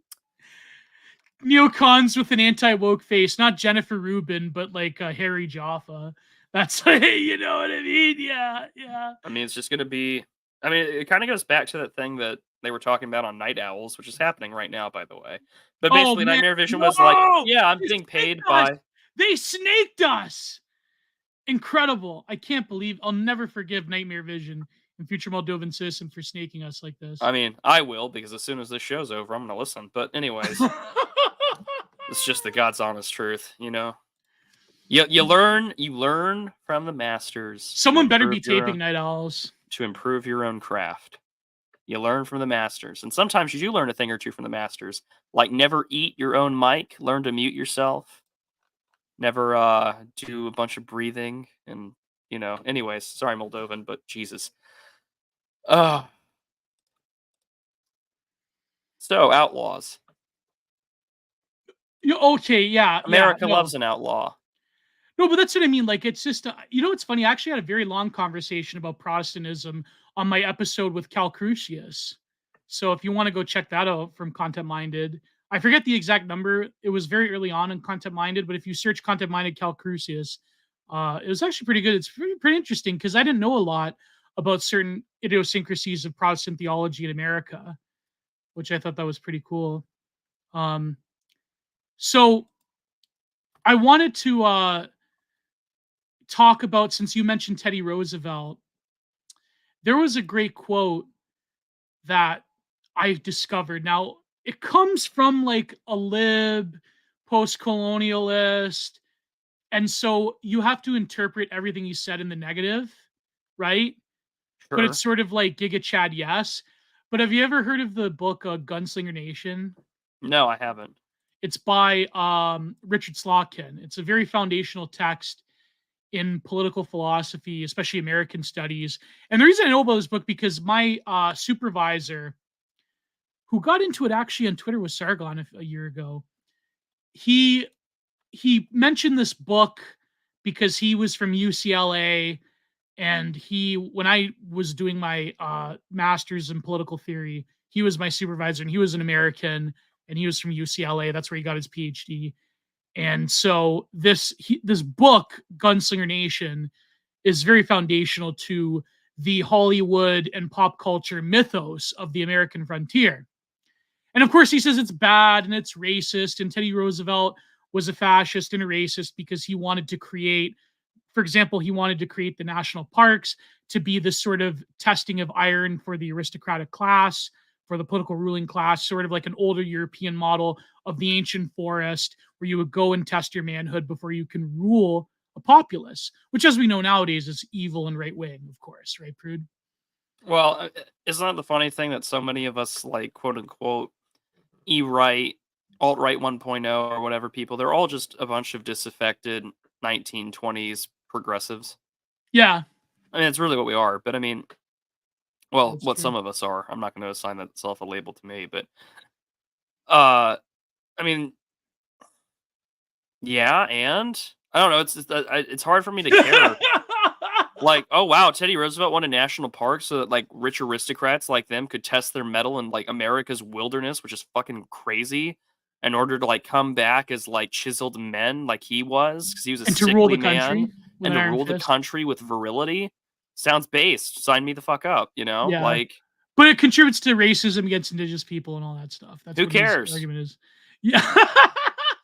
Who cares? No, I know. Yeah. I mean, Indians have more power in the state of Oklahoma than the state government does, for God's sake. Yeah, that's true. If anything, we were too kind. I mean, I have sympathy for indigenous people, but I understand the argument is sort of coming from a place of like, left liberalism and I did have to academia. laugh because I was at their museum called like the First Americans Museum. Like, Oh, yeah. okay, like you called yourself that. For one, I couldn't help but notice the parallels to a certain other type of museum that's all over the United States from other events in world history. But secondly, I noticed on their timeline of American / colonial relations with the indigenous people, King Philip's War was not on that timeline. I was like, that's a little interesting. Wonder why Okay. that's not on there. I wonder. Huh. Weird. Just noticing things. But it is anyways, Teddy Roosevelt was a good president. Yeah. I like him. Oh, I forgot to mention Bander's comment. I just like the conversation. Yeah, me too. Me too. When people talk about theology and Alessanders versus wasps, and yeah, I just enjoy the conversation. But I wanted to read this quote because it did remind me of the sort of the auspices around the sort of cultural the cultural depiction of Trump, but also if you do look at Trump as sort of an artistic figure that is very uniquely American in a lot of ways, regardless of if you think he was politically affectatious or not, or if you're going to vote for him again, if he does, or if you vote for him from a jail cell and he truly becomes an outlaw American president. So I think that barring the political side of Trump, the sort of cultural and the image of Trump, to me, in the spirit of Trumpism, or not Trump himself, but rather the spirit of what Trumpism at least did embody for a time. This is why my mind immediately went back to this book, Gunfighter Nation, especially reading that Walter Kern tweet. So this is a quote from the book that I have. He talks about the indigenous people define the wild frontier, the frontier of American myths. So they always present mythical stories. So quote, and this is from page 10. The myth of the frontier is our oldest and most characteristic myth, expressed in a body of literature, folklore, ritual, historiography, and polemics in Hollywood films produced over a period of 3 centuries. According to this myth historiography, the conquest of the wilderness and the subjugation of the displacement of the Native Americans who originally inhabited it have been the means to achievement of a national identity, a democratic polity, an over-expanding economy, and a phenomenally dynamic and progressive civilization. So he's saying, of course, that even the displacement of the indigenous people were sort of foundational to a certain form of even American progressivism that was tied to manifest destiny and so forth. Similar ways to the residential schools were at the time seen as like this progressive project that we're going to civilize them and so forth. So this quote, I don't know if Prude is back, but this quote in particular really struck me. Violence is central to both historical development of the frontier and the myth of urbanization. So this is from page 14, this quote. The moral landscape of the frontier myth is divided by significant borders, of which the wilderness / civilization, native / white border is the most basic. The American must cross the border into indigenous countries. He used the word India, but I'm in Canada, so I have to use indigenous. He crosses the border into indigenous country and experiences a, quote, regression to a more primitive and natural condition of life so that the false values of the metropolis can be purged and made anew, purifying the social contract enacted. And out of all of that, to me, I think is foundational into what Trumpism was, or at least what it was depicted by both his detractors and people that supported him, especially in those days. And that Trump, in a way, reaches into a frontier of the internet, and he's going native in a way, and he's pulling back the built up, stultifying, and ultimately corrosive quote unquote values of an overwrought civilization. And in a way that Teddy Roosevelt sort of realized the decadence of modern society is what it was being built up at the time, and to go into a more sort of primordial engagement with the wild, and to then come back and sort of reveal that decadence of that civilization. In a way, like, I think that's the fascination of the outlaw. The outlaw is someone who brings forth this engagement with something more, at the same time, destructive, but also creative, to the metropolis, to the social order. And that's why in America, and especially, the frontiersman, the outlaw, who is traversing that territory that doesn't have a map, that in a way, that is what is pulling into the heart of America, that they're revealing that basic engagement with wild nature to then only come back into civilization and see it for the decadence that it is, and all of those false concepts that have been built up in that civilization. That, I think, is the true role of the outlaw, and the romanticism that has been attached to it. And so in a way, Trump kind of did this by reaching into the internet realm, by being the first like hyper real, or people call post-truth, truly hyper online president, that he sort of engaged, at least tacitly, with a lot of those forces that were being built up at the time in the online world. And that I think that's why he scared people so fundamentally, is because he kind of was like an outlaw to begin with. He sort of didn't play by the normal rules of quote unquote civility of the political ruling class. And so and Europe has that own myth as well. Europeans have similar myths. But of course, Slotkin is saying that, oh, this is bad, this is evil, because this is like not, this like politically disenfranchised and led to the G-word iding of people and the expansion of America, and manifest destiny is evil and so forth. But I think if you were to look at it from a right-wing or reactionary perspective, to say that actually that is a myth even beyond America, even in the ancient regimes in Europe, of like a nobleman transgressing against the social norm, going into something that's much more primitive and natural, and then coming out of that experience and revealing all of the sort of foibles of the civilization that they're tasked with running. I think that's a very common theme throughout all epic tales and throughout all even real world political realities. And so, yeah, the outlaw meme is sort of very powerful. And I think that Trump, even though he may be more of a creature of the swamp than we want to admit, I think that even the image of Trump rather than the politics of Trump, I think, plays into this myth of the American outlaw more than anything. Yeah, so I know that's a long-winded theory cell explanation, but yeah. I mean, there's a lot of truth to it. I mean, that's Frederick Jackson Turner's thesis. Is that the American frontier was what made you an American, because you weren't for Turner. It was that it wasn't a laws, or I mean, it was laws and it was a people, but also it was that you had to face the frontier like every other settler. You had to become an American by how you dealt with the Indians, the bears, the rivers, the elements, and building yourself a life here, where you would take off your Germanness and put on the moccasin, shoes, and strike it out on your own. And I mean, there's a lot of historiography into it, but I would really recommend that people actually do read the significance of the frontier that Jackson puts out. And it's just that I think that Trump does represent an outlaw type deal. I think what makes it harder for us to embrace the spirit of the outlaw is that he's not Josie Wales. He's not at the OK Corral. He's not outlaw Josie Wales. He's not our guy with a 6-shooter on his hip, ready to do business and to do good or to do evil, and be that morally ambiguous character that you don't know if he's going to do the right thing or if he's going to shake you over for money.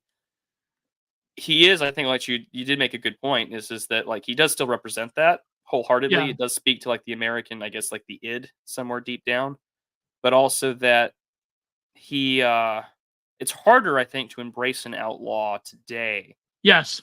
Because of simply our medium. It's harder to have legends these days. It's harder to come up with poetics. Trump came the closest, yeah.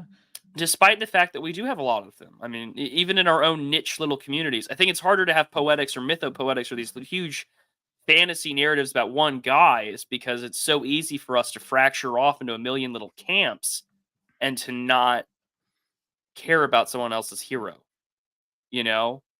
Like, I don't care what, whose heroes are for they, them pronoun people. I don't know who your heroes are, and I don't want to know. Harvey Milk. Yeah, right? Like, I don't give a shit about Harvey Milk. He was a pedophile. Like, got it. Got what he Yeah. deserved. But, like, it's also hard for sometimes even people in our circles to agree on who are heroes.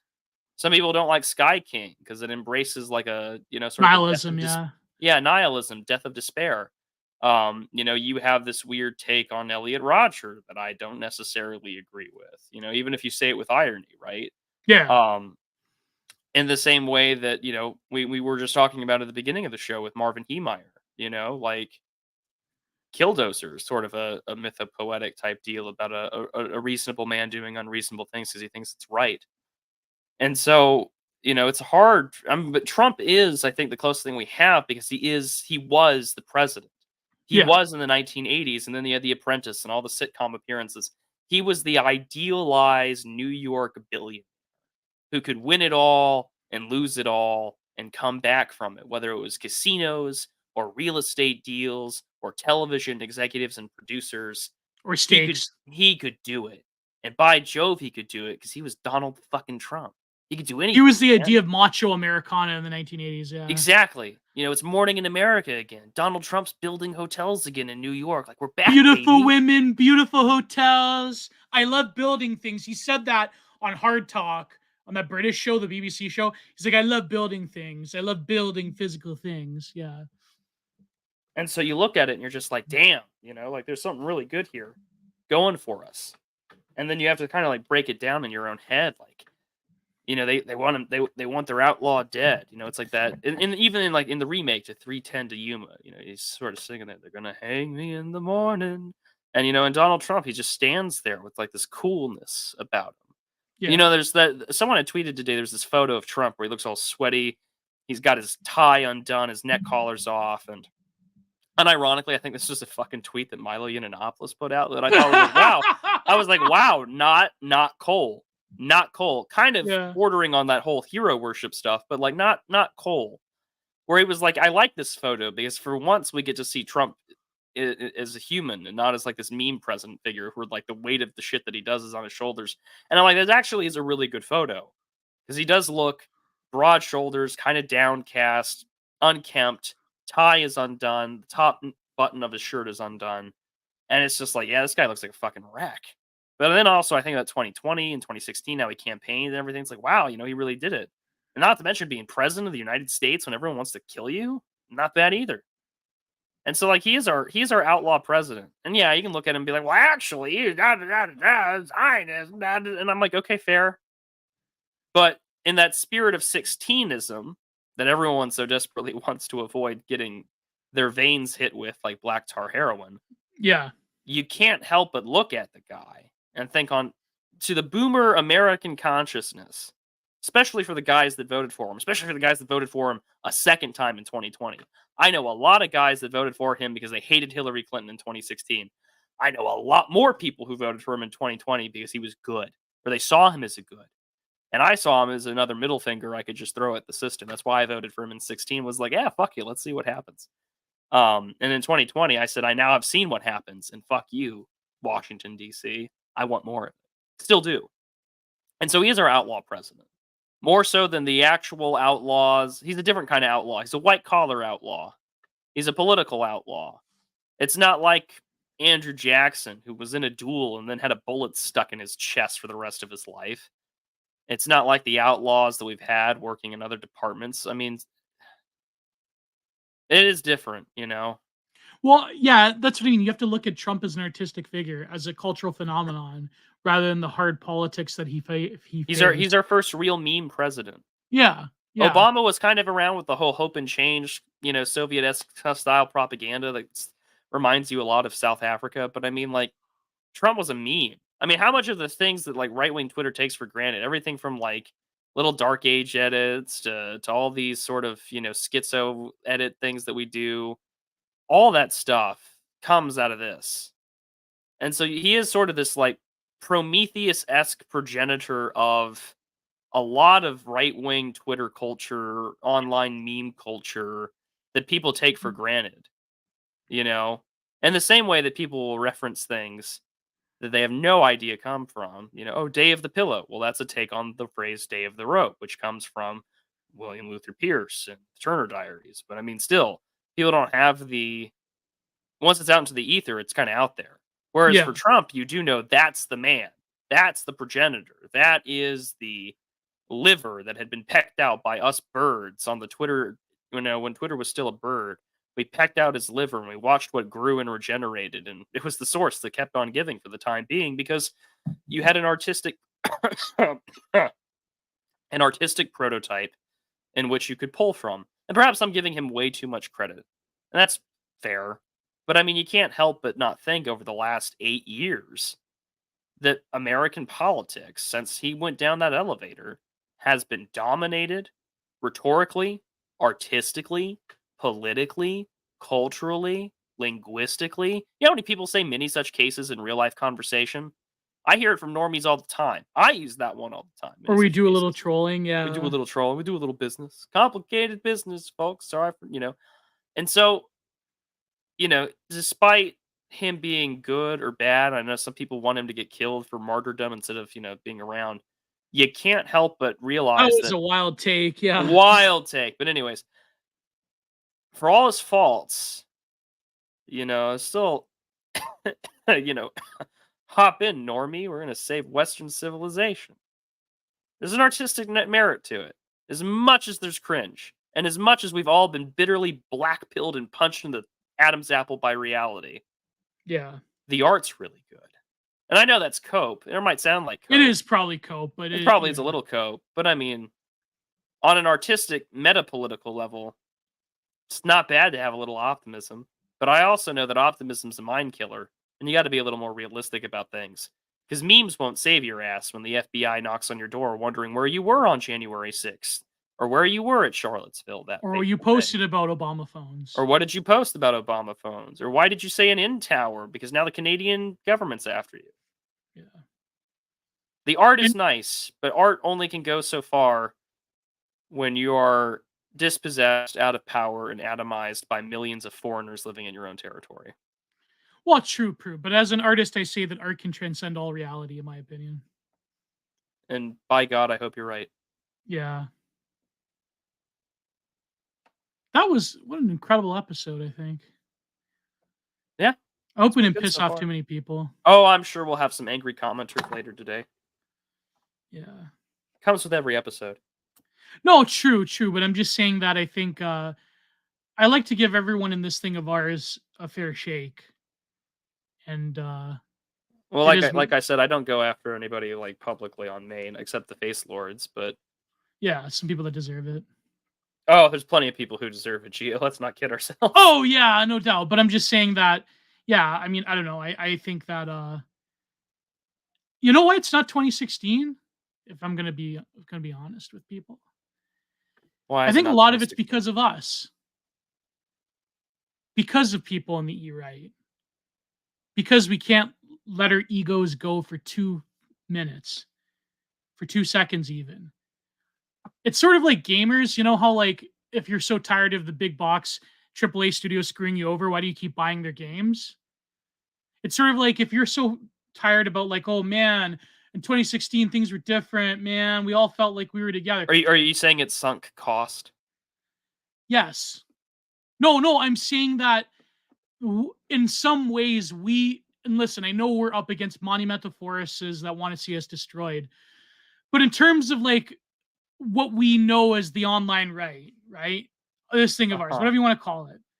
A lot of it is we shoulder the responsibility of why things are the way they are.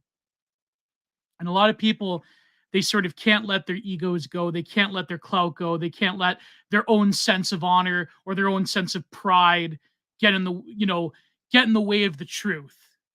And I think that's a shame. I think a lot of people just can't admit to when they're wrong, or they can't admit that, oh, actually, it's not about some greater principle. I'm actually just playing a game with people because I hate this other person because they slighted me back in a group chat back in the day. That's what the reality of it is. We're playing games while Rome is burning, okay? And I think that it's truly embittering, to say the least. And the reason that things aren't the way they are, oh man, I remember when posting was great. I remember when people used to post interesting stuff. Well, go ahead and post interesting stuff. No one's stopping you. Oh, I'm sorry. No one's stopping you because you can't anymore. because because like me, you're afraid of something offending someone else, and then you're in a faction war, and then you have to worry and you have to constantly look behind your back and say, oh man, someone's going to slight me, or someone's going to bomb me or ratio me, and that like I can't say anything anymore. That's the reality of it, is that you can't for 2 seconds realize that things are kind of bad and that nothing's going to get solved by going on and continuing on with your little with like your whisper campaigns and all this shit. It's not going to happen. You know what I mean? And then frankly, I'm sick of it. I'm sick of it. You know, I'm a hypocrite too, because I always watch my back.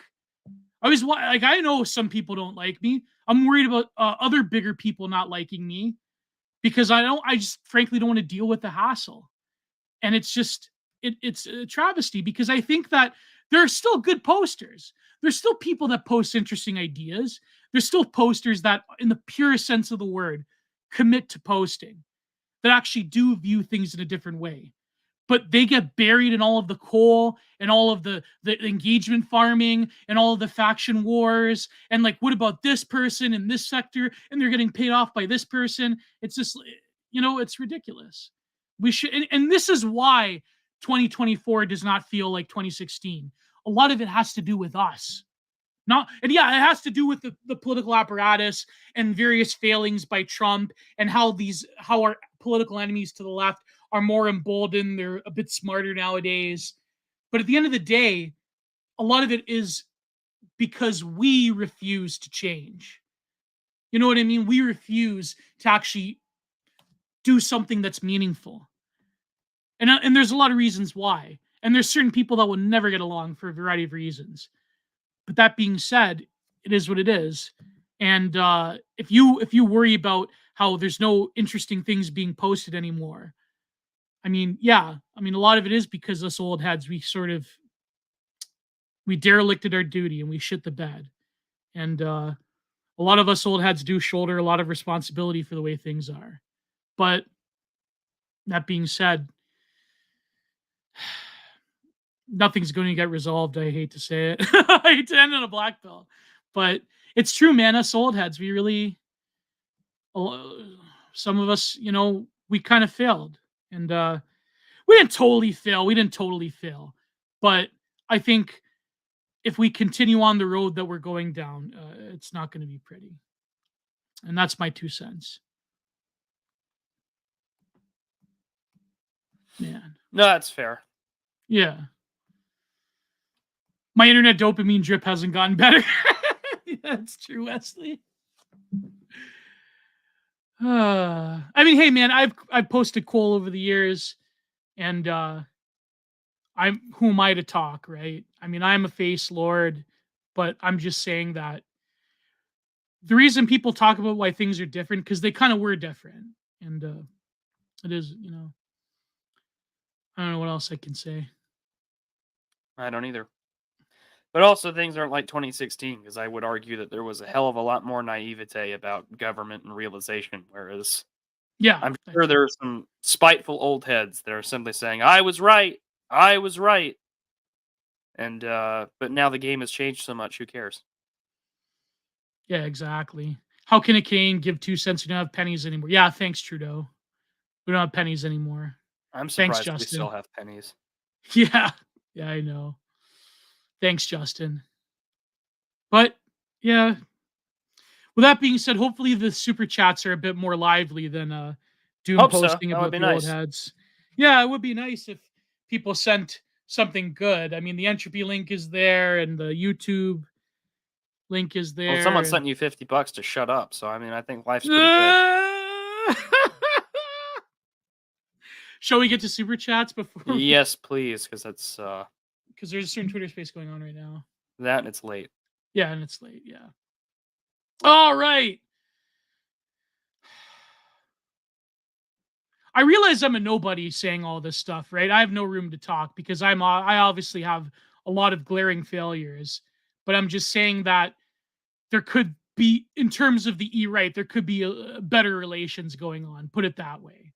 I certainly don't go out of my way to drama monger, but I mean, even if I do, I mean, I have in the past. I'm not holier than thou. I'm just saying that now is not the time, if it ever was the time. So yeah, hashtag Dark Geo. There you go. Oh, Dark Geo. That's funny. Anyways, let's start off from our good friend Seneca. This is the entropy chats for $3. Missouri lore, the care hangin', the Karkhagne, the car hangin', the Karkhagen, something of an odd duck in terms of cryptids, a chimeric being that breathes fire and eats Missouri's abundant limestone, cited as the creator of Missouri's expansive cave systems. Whoa! Can you imagine a cryptid making caves out in Missouri? I always love when Seneca does this.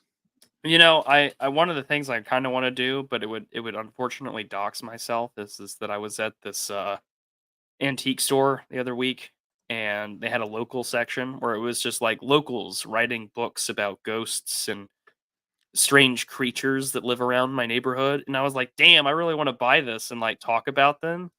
And I'm like, oh, I can't, but maybe I should. Maybe you should just bite that bullet. Well, eventually the day will come where I have to. Cryptids are making illegal Canadian pennies in their caves. Illegal Canadian pennies. That's funny. That should be. That's funny. Oh. But anyways, we're not going to post our way out of this mess. Well, I hate to say it, but maybe that's true. That's So true, Caravaggio. We're not going to post our way out of this mess. We are. Oh. No one posted their way out of anything. Well, Not even Me Too allegations. you can post your way into things, though. True. Unfortunately. But anyways. And our good friend Jay Ford for USD $30. Thank you, Jay Ford. Oh my God. Support 5 the show. Support 5 the show. That's it. Thank you, Jay Ford. God bless you, sir. And God bless you, Charlie Mackey, for through us $30. Another $30. Good evening. God bless you, Charlie Mackey. Thank you. Good evening. I hope you're both doing well. A lighthearted question. Is there any alternative history scenario / hypothetical that you find particularly interesting? I'm occasionally fascinated by that what could have been if America had a king after its independence, or if Christianity grew more in Tang Dynasty China. Yeah, that's pretty. There's a ton of them. I mean, But you have one you like. Probably like what if America would look like if we didn't have the Iraq and Afghanistan war, if the towers didn't fall. That's probably one of them. But that's like millennial nostalgia crap, you know. I think there's other ones. I mean, there's edgy ones, but like I think if certain crusades hadn't failed, yeah, there's a bunch of history scenarios. Ones I like to think about often would be if the Russian Revolution never happened, or it was that one too. or if it was put down. That one interests me a lot. The idea of computers being developed earlier rather than later. Or the geopolitics of the globe if there was no North and South America. It was just a great vast empty ocean and Columbus found Japan or something. Or if there wasn't an opening of China in the 70s. That, and I also like to think of what would happen if the United States went further south after the Mexican-American War officially ended. Oh, yeah. Yeah. Because, I mean, America would have never, like, formally annexed them into states or territories, but I was just curious to see what that kind of imperialism would have looked like. Well, but the Russian one, say if Tsar Nikolai modernized Russia and didn't get involved with World War I, what would history look like without communism? Yeah, I mean, I think about a world without communism a lot, but also you stop the Bolshevik Revolution. I don't know if or how you get a second World War. Yeah, that's true. Because you don't get if Bolshevism doesn't exist. I mean, obviously someone else would try it, right? Because Marx is still alive. But then these other regimes wouldn't have existed on the right. That's also true. Well, most likely, or some variation would have been different, you know. I don't know. I think like communism in certain ways would have been an inevitability in terms of a grand total ideology, though. Yeah, absolutely. Yeah, but if it wasn't Russia, where else would it have been? I mean, I like to believe I am with Orthodox people in liking to believe that communism wasn't particular to the Russian spirit, that the Russian spirit is something more than just communism or amalgamated towards communism.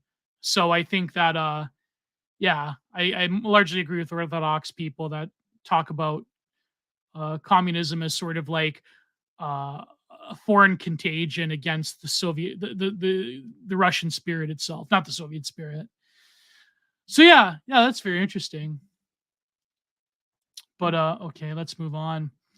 So Sam 153 for $10. Oilers or Panthers, Gio? You better say Oilers. Well, I like the Florida Panthers, even though I hated when they basically destroyed the Leafs a year or two ago. But I would say that of course I have to support the Oilers, though. I have to support the Oilers because they're, a Canadian, and I support based Alberta Chuds. So I'm going with the Oilers this Saturday. I want a Canadian team to win the cup. So there you go. Thank you, Sam153. And for $5 by Owen Zaleski, your good friend. Evening, gents. Hope you're well. I get what Gio is saying about people sniping at each other all the time. I do it all the time, but it tears me up. I don't want to counter signal pagans 24/7, but when they gloat about church burnings, come on now. Well, yeah, that's true. That's true.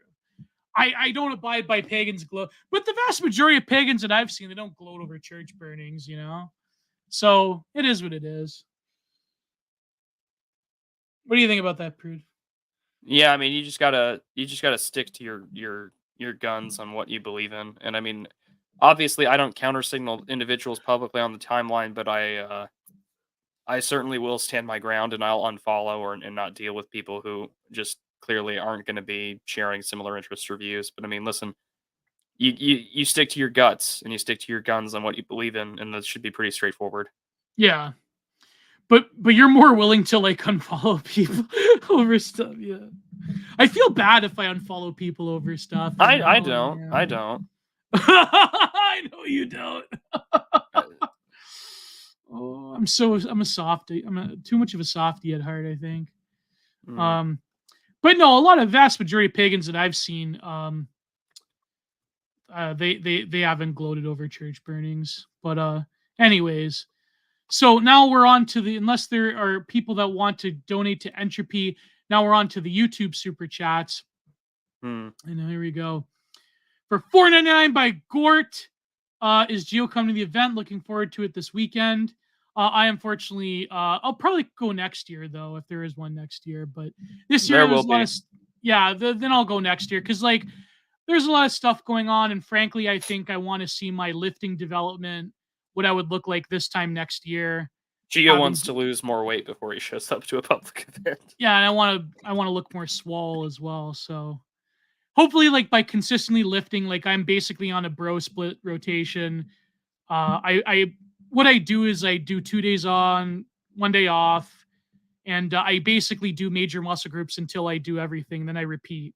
I don't really look at things by like, oh, this is what I do every week. Like on Monday I do this, on Tuesday I do that.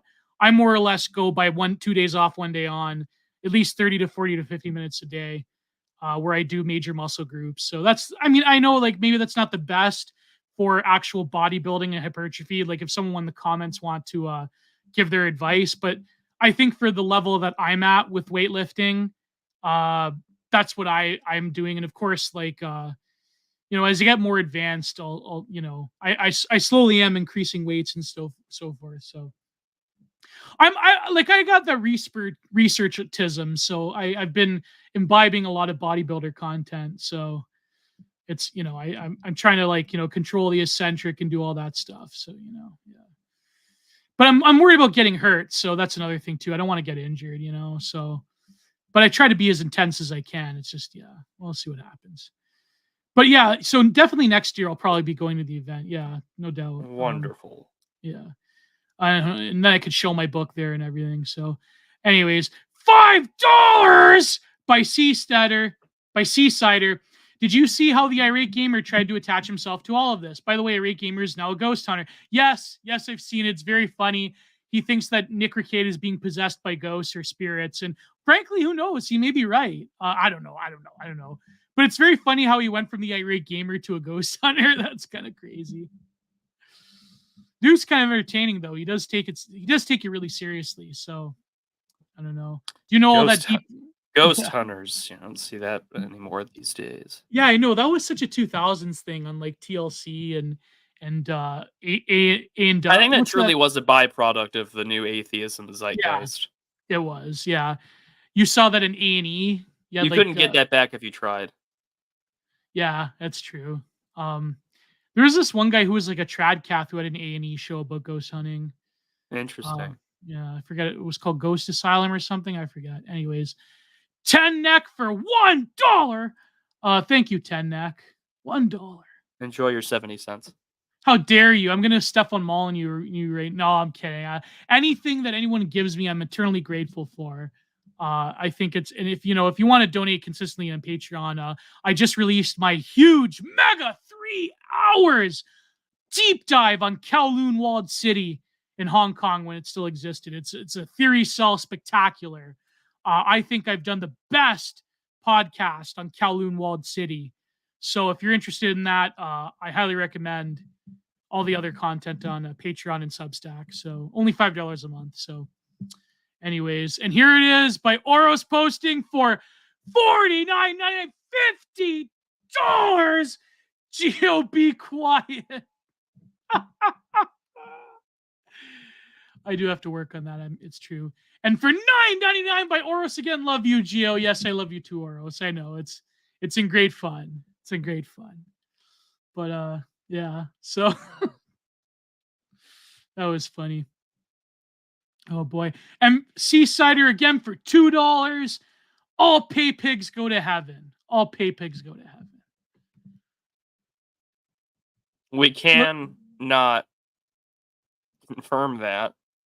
I mean, we'll never know. We don't know until we get there before the dread judgment seat. But I mean, it's a nice thought. Yeah. You're a little pay angels. Pay angels. I'm ripping that straight from Scribe. He's like, actually, it's pay angels, not pay piggies. Yeah. And I'm like, that's so true, Scribe. So true. Oh boy. All pay angels get their wings. Anyways, the popcorn every kernel... time I get an entropy notification, a pay angel gets his wings. It's true. And for $4.99 by the popcorn kernel, when I tell people my family have been here since 1725, fought on both sides of the Revolution, Civil War, they can't comprehend it. No, it's true. It's true. There's a lot of people. There's still some people in America that their family line does go quite deep, and that they fought on both sides of the Civil War. They fought in every significant American war or had ancestors that have. Basically, my family. Yeah. Mother's side's been here since like the end of the 1600s. Dad came here in the 1820s. And then it's just like both sides of the Civil War, every major war America's fought in. And it's a very deep history. And there are historical events not far from where I live that my ancestors participated in. And America, despite it being quote unquote a young nation, has a very deep and rich history that, again, it's like that scene from The Talented Mr. Ripley, you know? Yeah. You guys are just visiting. Oh, is that the one with Joe Pesci? And Matt Damon, yeah. Yeah.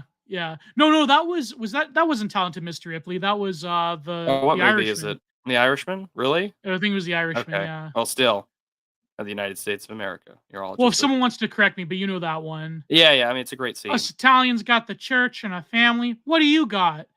We have America.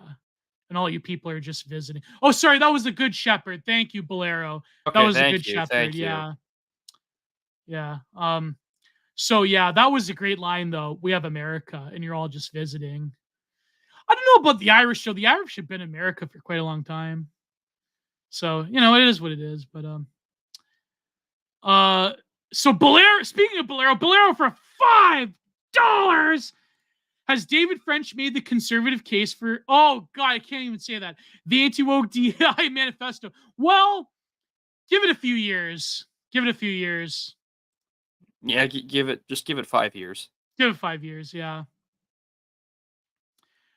But anyways, yeah, I could imagine them saying that. And so Argentine 100 Argentinian, what are they, pesos? I I think think it's like so. 5 Canadian dollars. Our good friend Nico, stop worrying about outcomes, Gio. Meaning is the doing. Life isn't a problem to solve. It's a story you play a part in. In this case, it's the Tower of Babel. Yes, it is true. It is true. We all participate in our own Tower of Babel. And as long as you fulfill your role as pure and with your heart as you can, I think at the end of the day, people will look at you, even when you are the old Norwood Groiper, the old Norwood old head Groiper that used to be big, that was followed by all of the big accounts, that was at the front.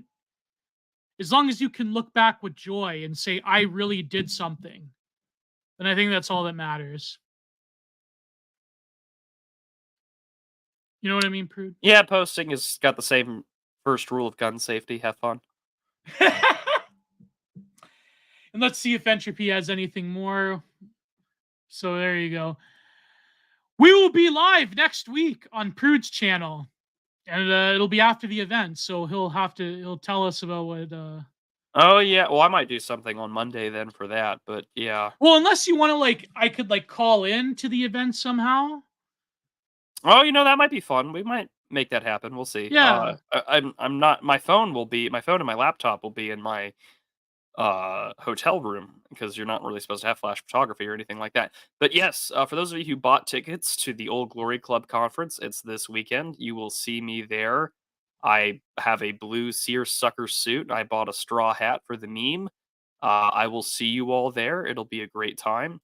In addition to that, I will have a Substack essay out tomorrow, sort of talking about what I mentioned here with the whole now what question with respects to Jeremy Carl's book, which is still very good. You should buy it. You should read it. Also, I was on Buck Johnson's Counterflow podcast that was actually premiering the same time we were live tonight. So go head on over to that, and I would recommend that you do. It was a great time. And on top of that, I was also on Dimes's Boomers and Zoomers panel with John Doyle, Alaric the Barbarian, Steve Saylor, and an honest to God boomer who said all the boomer caricatures that you could imagine on right wing Twitter. That's also was restreamed onto my channel. You can go watch it there. Go find it on Blood Satellite if you want.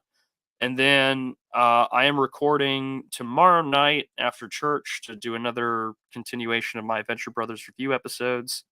And then Thursday, I'm reviewing with Dimes, and that'll probably come out next. Or not reviewing something, but Dimes and I are going to have a 3-hour long conversation about government, advertising, public-private partnerships, NGOs, all the nitty-gritty stuff based on what Dimes and I do for a living in the real world. So that'll be a good time.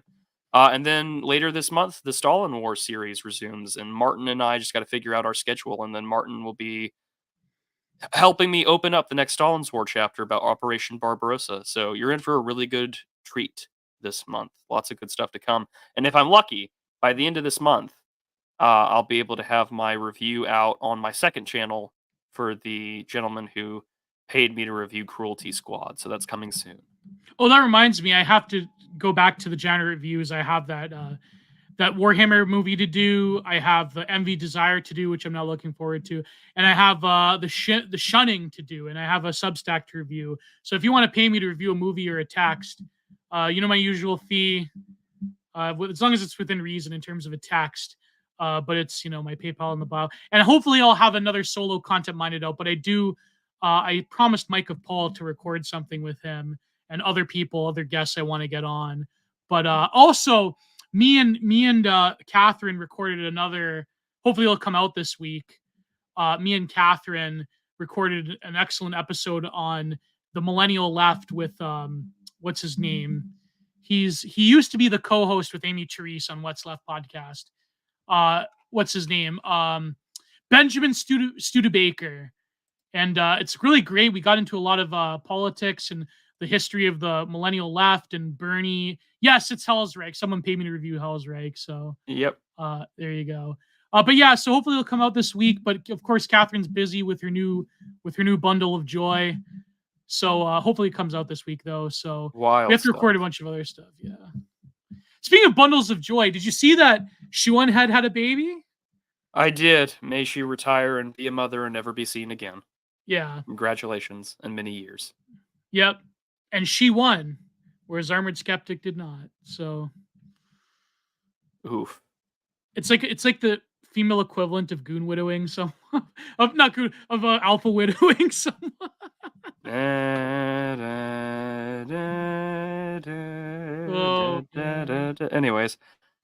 Anyways, yeah. We'll see you next week, gents. see you next time, buddy. God bless. Goodbye. Too sweet. See you, gents.